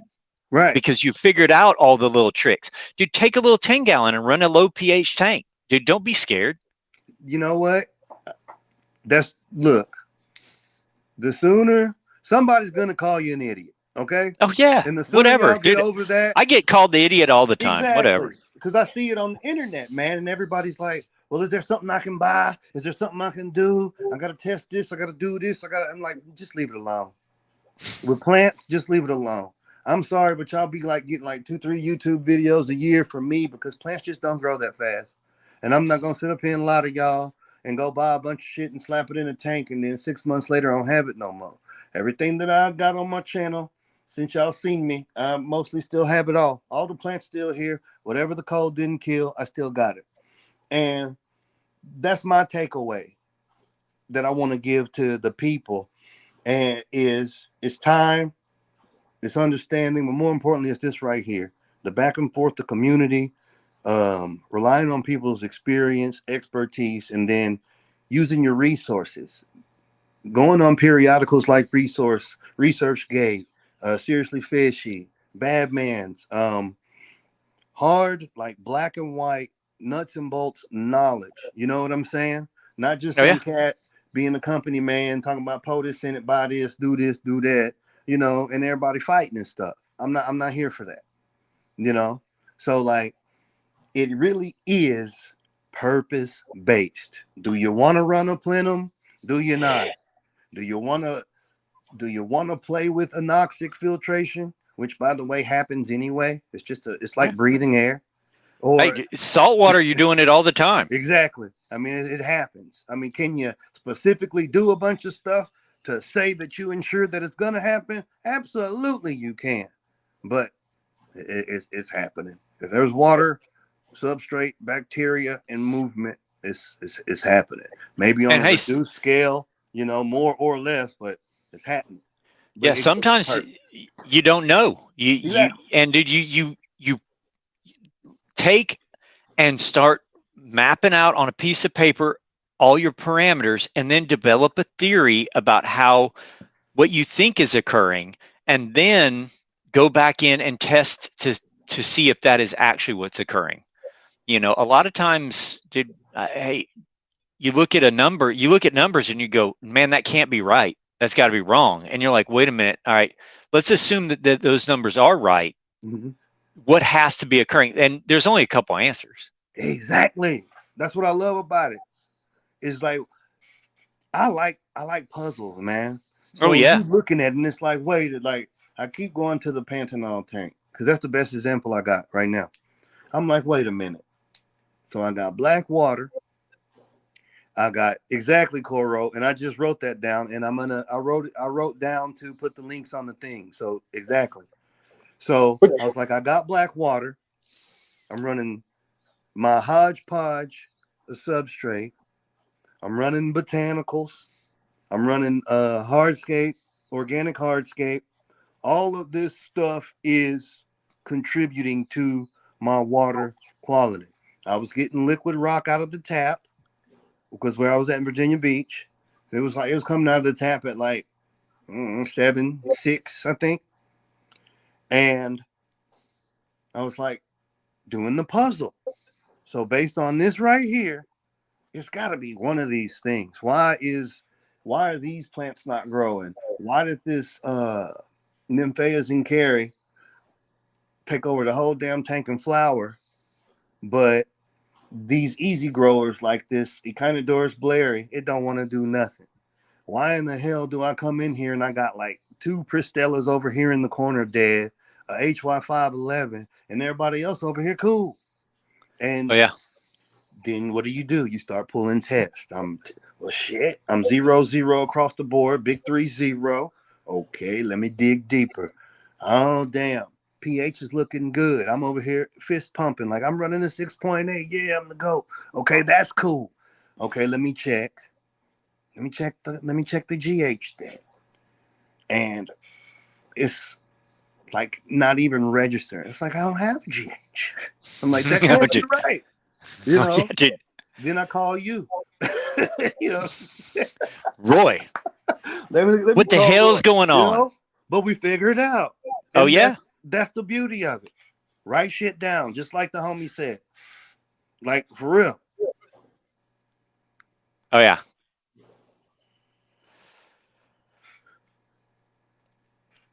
So, do we got any more questions? I don't see the chat, so I have no idea. Yeah. No. Yeah, there's Which one, Steve? Did I miss?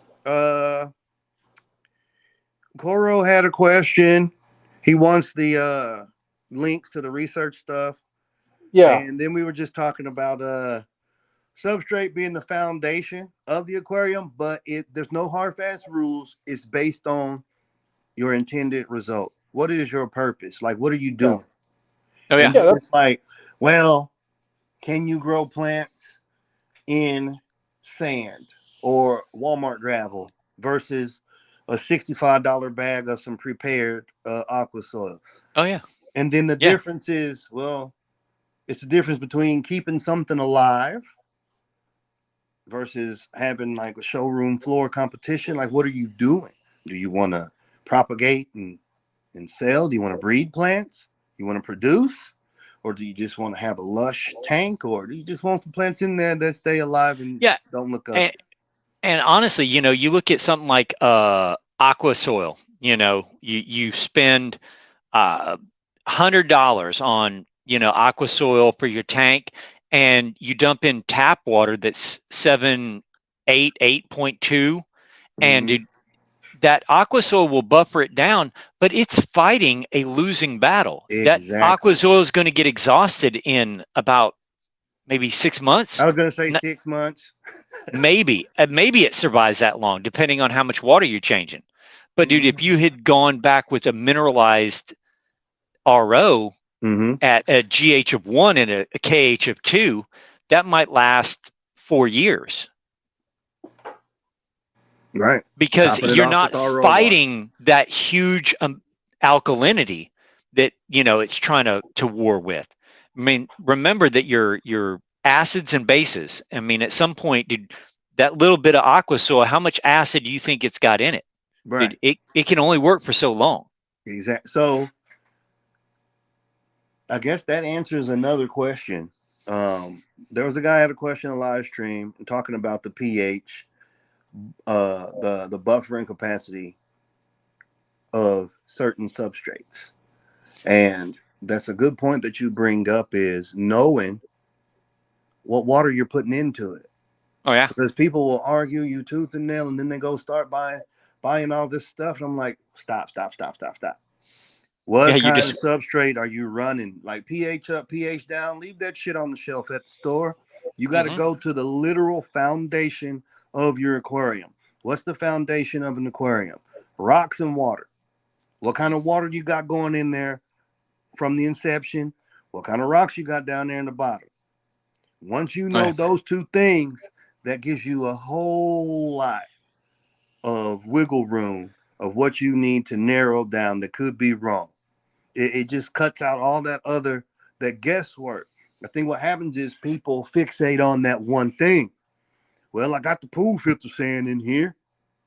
I put the water in there, but my pH keep buffering. I can't keep my pH high enough. I'm like, what you got going on, man? What you got going on? You know, well, I put RO water in there, and then I put half a bottle. Like, what? There you go. Yeah. There you go. And honestly, you know, you can always increase your KH and your GH. You know, there's a lot of different salts that you can use. You know, I mean, Epsom salts can do it. Yeah, I was about to say Epsom salt. Dude, honestly, regular just a little bit of table salt. Yeah. Dude. Straight up table salt. And you know, it's sodium chloride. Oh, Not only is it good for your tank, it's a water conditioner. It's a good conditioner for the fish.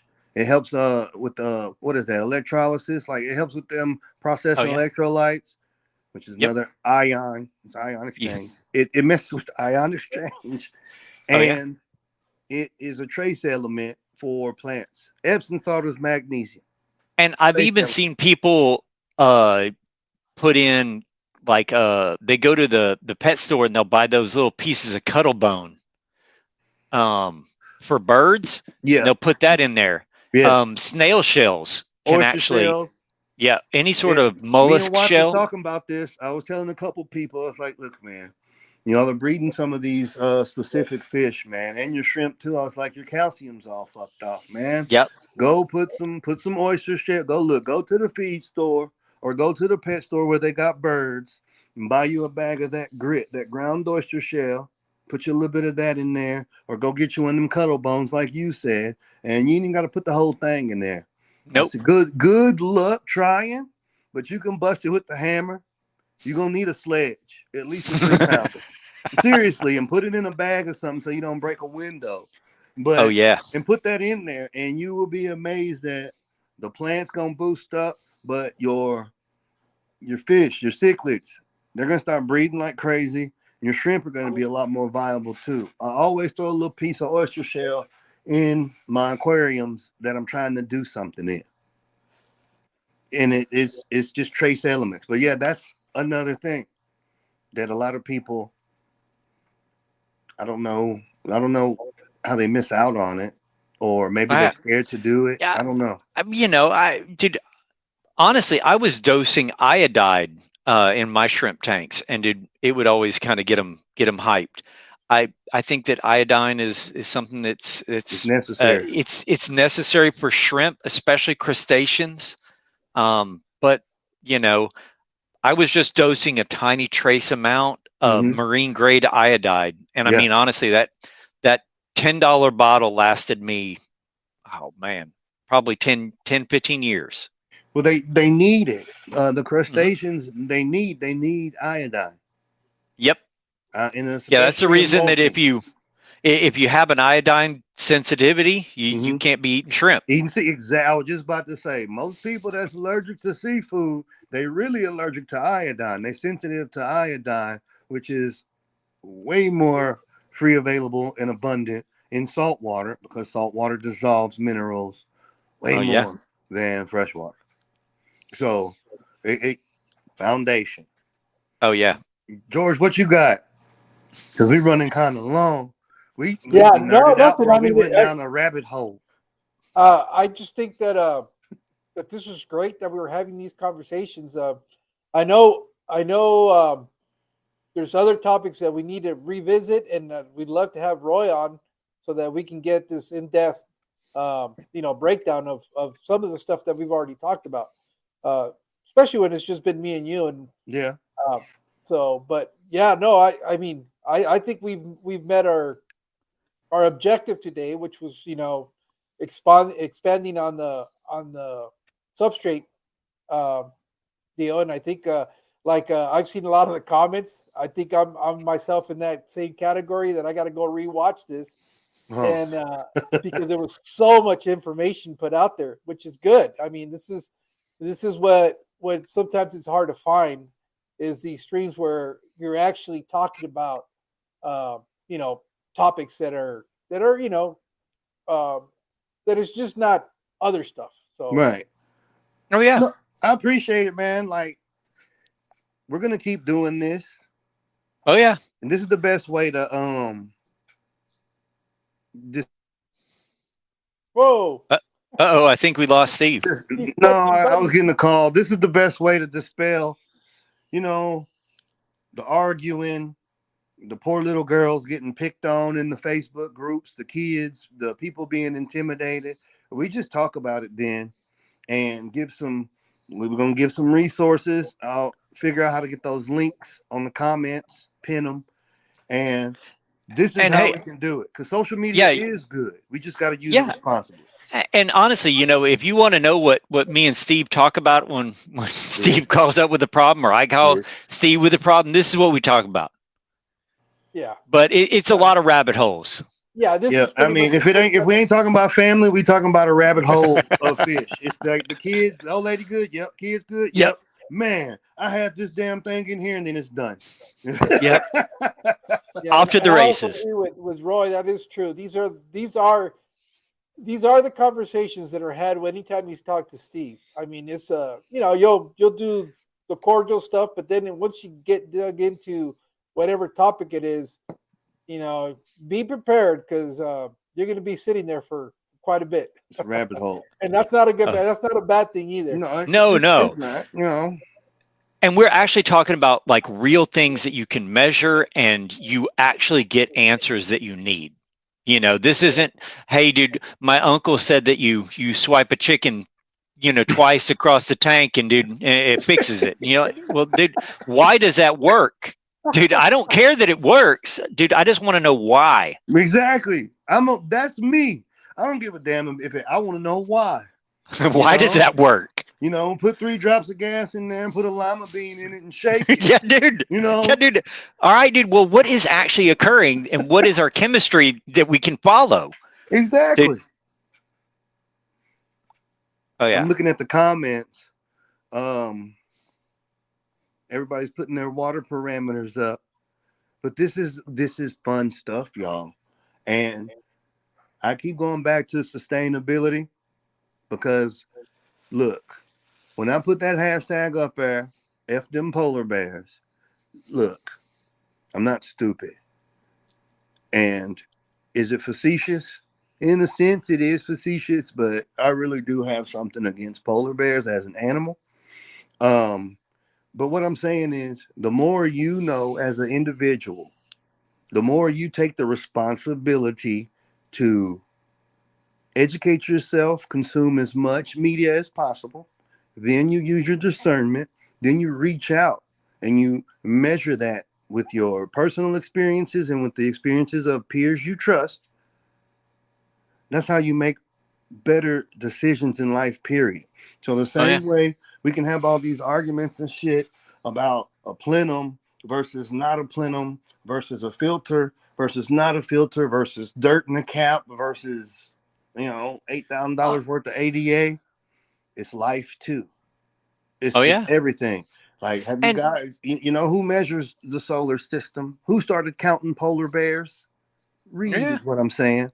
Go talk to some scientists.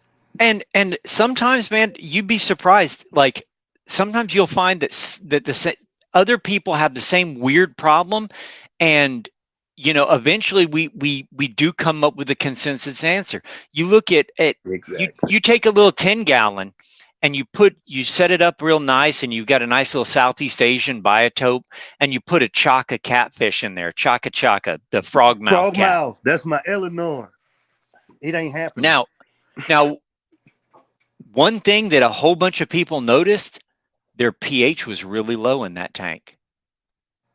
And over time, we realized that its urine alters the pH in the actual aquarium. Mm-hmm. It is one of the few fish that will alter a pH in a tank. But dude, what do you think that first person? He was like, man, my testing equipment must be wrong. Right, dude, or I'm doing can't be something right. Wrong. Yeah, dude, tank up bad.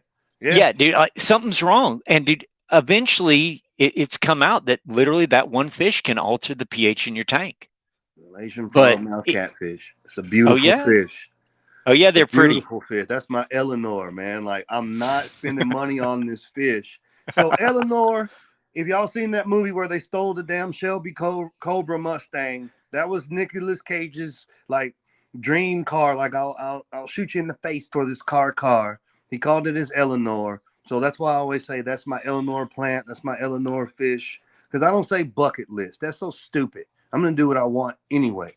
But yeah, that's my Eleanor fish that I'm waiting on for. Like, I'm not moving because like I'm going to run that fish. Oh yeah. Yeah. I'd be interested to hear what your pH ends up shifting. I know a guy in town that has a handful. Yeah. Really? And he said that it's noticeable. It's like 1 to 2 degrees. See, I got like this whole oddball thing I'm trying to do where like I want to put Peepa. I want to put the Chakra, and I want to put Amata all in the same damn enclosure. Mm-hmm. And just like that's gonna be like my decoration, bro. I'm gonna pull it off. I dig it. They all look alike. You know what I'm saying? Oh yeah, dude. You get into like Pac-Man frogs and or Pac-Man cats. Yeah, and that's all pseudopimida. Pimmelatus, and yeah, Silver dude. Lotus. Yeah. So like Peepa y'all is a Suriname toad, and Mata Mata is a turtle that is just like just a demon looking badass turtle. Mm. But like for Watts, Watts is a nerd. A biggin. That's what I'm saying. It's gonna be like my decoration in the living room. Like, Oh yeah, yes, dude. Hey, I heard that. Get you one of those whale mouth cats. I mean, you look at like, you get like some of the South American driftwoods, but dude, it's a beast, man. It'll put anything if it's in the Dude, I've tank been with it, man. seeing that, and you've been seeing these people, these clickbaity ass people with the gulper catfish. Like, Oh yeah. there's a lot of animal abuse. And this is what pissed me off. I don't abuse animals. I do science. These Hey, cats is literally abusing animals for clicks, and the fish police don't be off on that. That's not cool. I don't, at some point, dude, you've got a predator, and dude, it's going to eat. So you got to feed it something.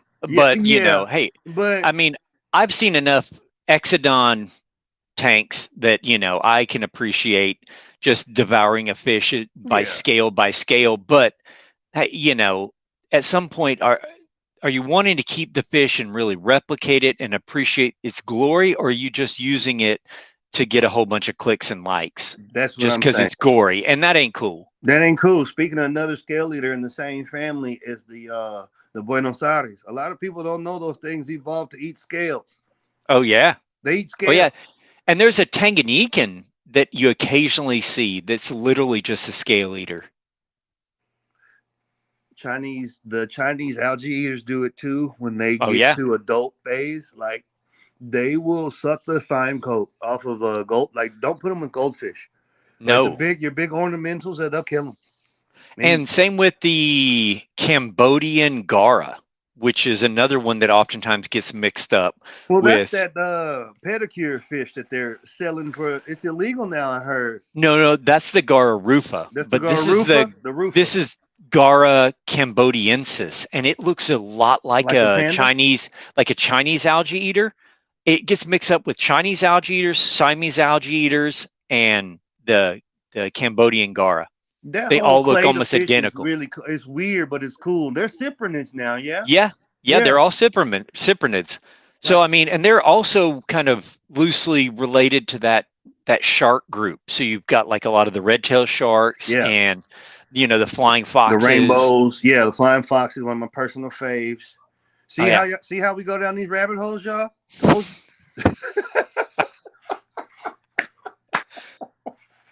Oh yeah.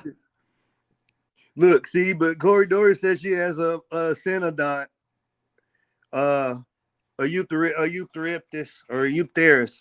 Okay, so like a lace cats. Yeah, dude, they get big. Pretty. I like the cuckoos too. Yeah, dude, I too do. I mean, you've got riverine and you've got lacustrine. So, dude, the riverine have their own look. I mean, you get into the really long body that species are doper than the lake ones, bro. That's no, but the lake ones. Yeah, the lacustrine, you've got the cuckoos out of Tanganyika. You've got the granulosa. I mean, those will push $800 a pop. And then the Angelicus was like the Angelicus cat. Riverine. The riverine, and it's just riverine beauty. Oh yeah, dude, and you get that purple color, and when they're young, oh man, that's banging. Seen them at the big box. Once I seen Petco and PetSmart having them, I was like, oh, somebody in Florida figured these damn things out. Somebody put a piece of pipe in something. Usually, where they started breeding them, they almost are all coming out of the Czech Republic, and they're using hormones. The same thing that they're hitting them with hormones. The same trick that they're doing with loaches, because that's why you can see yo-yos everywhere. But dude, how many times you ever heard anybody accidentally breeding yo-yos? I ain't know nobody yet that bred them accidentally yet. Yeah, but that hot feed is illegal here. That's why they ain't doing it in Florida. It's the same thing with cichlids. I mean, I can look at a cichlid and tell if it's juiced or not. And that's also why you're getting a lot of the hybrids. Yeah. Because you're juicing them. Yeah, you're juicing them so much on hormones that they're willing to breed with anything. Yeah, they're juicing them. And I mean, is it ethical? I don't think it's non-ethical as long as it's not for food consumption. I mean, I think it's one of those problems that we'll see later because if those get released back to the wild, they can outcompete. That's what happened with the salmon. Yep. The same thing happened with the salmon. Once again, you know, I ain't trying to go down a rabbit hole, but it's like, you know, you go to the store and they have to tell you the source of said fish. But I mean, you really can't trust if this salmon is wild caught or not, because the wild populations, depending on where you are, it's almost decimated because all that hybrid bio-engineered salmon got into it's. If it's in the blood, it's in the blood. You ain't getting it out. Yeah. You know? Yeah, no doubt. So they shouldn't call it wild caught salmon. They should call it free swimming. Yeah. It's a good point. It's bioengineered, it's free swimming. It ain't wild. That's right. No more. I don't think there's any. I mean, well, hey. Yep. Oh, well, hey, it has been a terrific stream, man. I think we've jogged onto every subject that I could think of. Yeah, I think so too, man. I appreciate you for coming up, bro. Hey, yeah, no worries, man. Easy breezy. I think we put Jorge to sleep. But if y'all ain't got nothing else, this has been a good one. This will be a good one for the replay. And feedback, y'all. Like, if y'all do watch them, leave comments and stuff. Oh yeah, tell me how I'm wrong. I'm like, good with it. For real. I don't care about the algorithm. I like the engagement with y'all. You know, we did the reset in 2020. People don't get out as much as they used to. This is the new norm of talking and stuff. I'm not finna go to the pet store and sit up there on a Saturday and shoot shit for 2-3 hours and spend $100, $200. Like, this is what we do now. So leave that stuff, leave that feedback. It would be greatly appreciated. Coral Work said, wait, what's going on?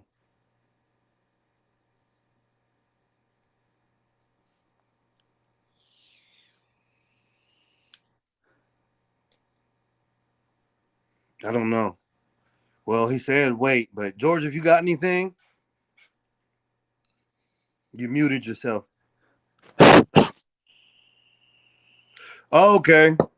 Coral Work said, what is my favorite fish to eat, and would I set up a tank for one? Hell yeah, I would. So I have more than one, but to make it simple so we can jump off of here, my favorite freshwater fish to eat is white crappie. What is that? Proximus nigris, I think. White or black. So either one of the crappie. And yes, I would definitely set up a native tank loaded, a native blackwater tank loaded with botanicals and wood and stuff, and put crappie in that bad boy. Absolutely. Let's see. They're beautiful. They favorite call it calico bass speck, you know. My favorite fish to eat, dude, hands down, is probably freshwater would be a sunfish, like a long ear. And dude, I couldn't tell you how many times I've set up long ear sunfish tanks, man. Males in breeding colors can beat out neon tetras every day of the week. Too late, Corey. Too late. And as far as saltwater, my favorite fish to eat is a stingray. And dude, good. Man, dude, you talking about, good. Man, they taste just like scallops, man. Like scallops. Dude. Oh, man. I like it. I don't know about my favorite saltwater fish. Like, come on now. Lot. Like, I wouldn't set up a tank for a Dorado, a mahi-mahi. Wouldn't do it. Like, no, it'd be too big. And stuff like that. Yeah, I'm not even going to do that. I guess something feasible wouldn't be like a red drum or something like that. A flounder tank would be fun. Flounder would be dope. Something like that would be cool. Any of those inshore species, I set up a cool native tank for one of those. Some hog chokers? Man, that'd be cool. Remember the tank? Remember the John Dory tank? Yeah, dude, I remember. At the OG shop? Yep. Something like that. If y'all don't John Dory's. That John Dory tank was fucking amazing, man. That was a cool tank. That was at the Buffalo Bay at the old shop before we moved to the Beltway 8. That one. That was cool. Something in that, it's a decoration piece, a statement piece. Absolutely, I would. Oh yeah. Yeah, that would be cool. George, what you got? I think you might have muted yourself, G. Can't hear you.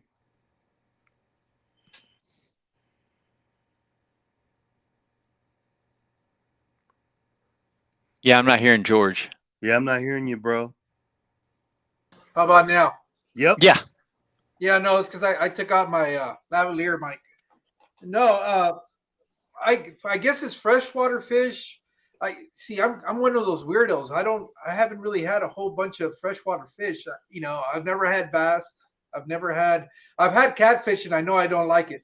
Weirdo. You're a weirdo. And the only thing that I usually eat is tilapia. And that'd be a cool tank. And yeah, dude, and I usually make fish tacos out of it. But that'd be a great tank. The problem with me is I like fish that doesn't taste like fish. I can't get past that. That's why I don't like salmon either. I mean, honestly, if I were going to do a cool tilapia tank, dude, go instead of going with a traditional like large riverine like Nile tilapia, blue tilapia. Nile, I would do a hornet cichlid, dude. The big what is it? Is that the? Is it hetero tilapia or para tilapia? No, it's astro tilapia now, I think. But it's Buddha-fakiri. The Buddha-fakiri. Yeah, bro. Dude, dude. That's the only cool tilapia. I knew that's what you were gonna say. Black and white striped, dude, looks gorgeous. It's black. It's like you can get a yellow and black one or a white and black one.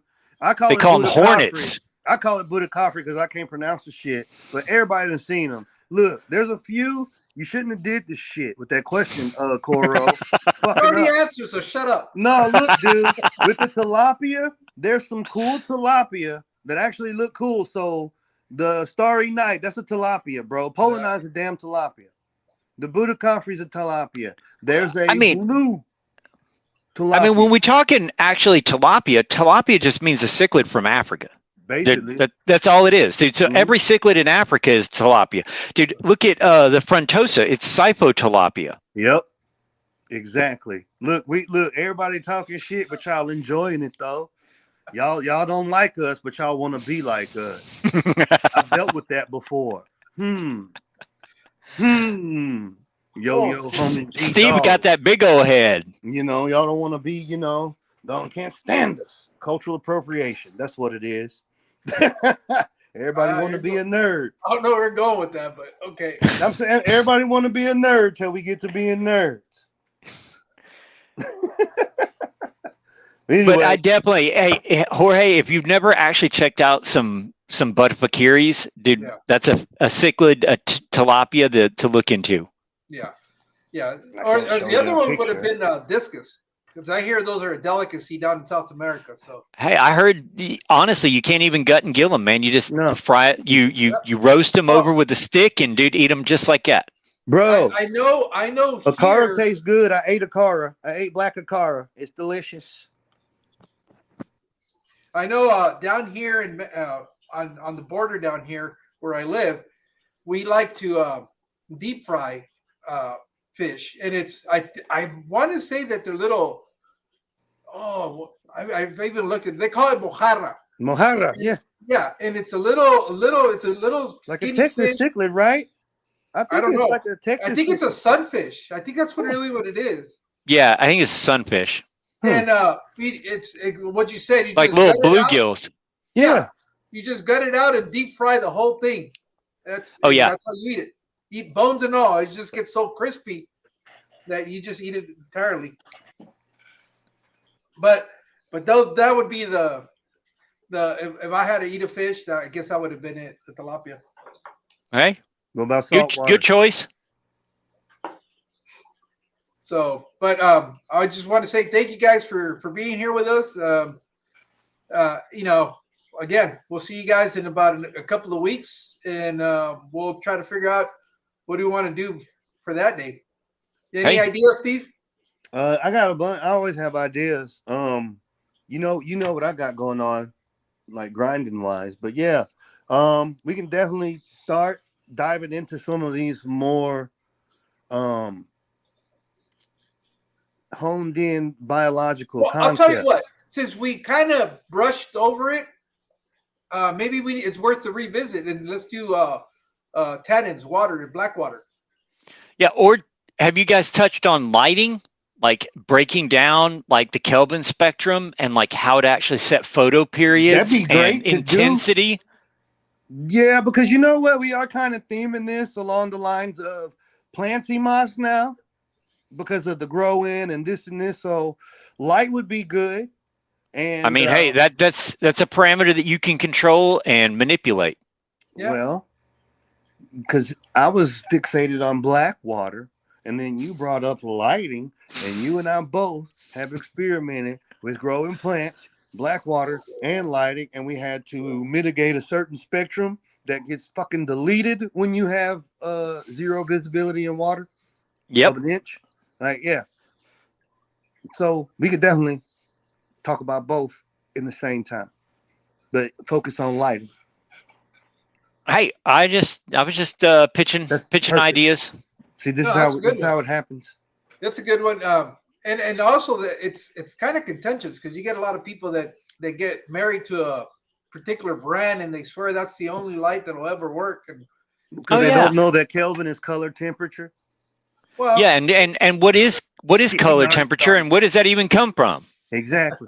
Look, we got to save it for the other one, bro. I hands off. Yeah. I kind of want to jump into it so bad, though. Steve. I got to go get some sleep, man. Yeah, you need to sleep. All right. Well, hey, it was a pleasure, gentlemen. Thank you guys for having me. All right, man. Always a pleasure, Roy. Yeah, we'll talk about light meters and photons and stuff. Okay. All right, hey. All right, man. Y'all have a good one. All right. Bye-bye. Bye.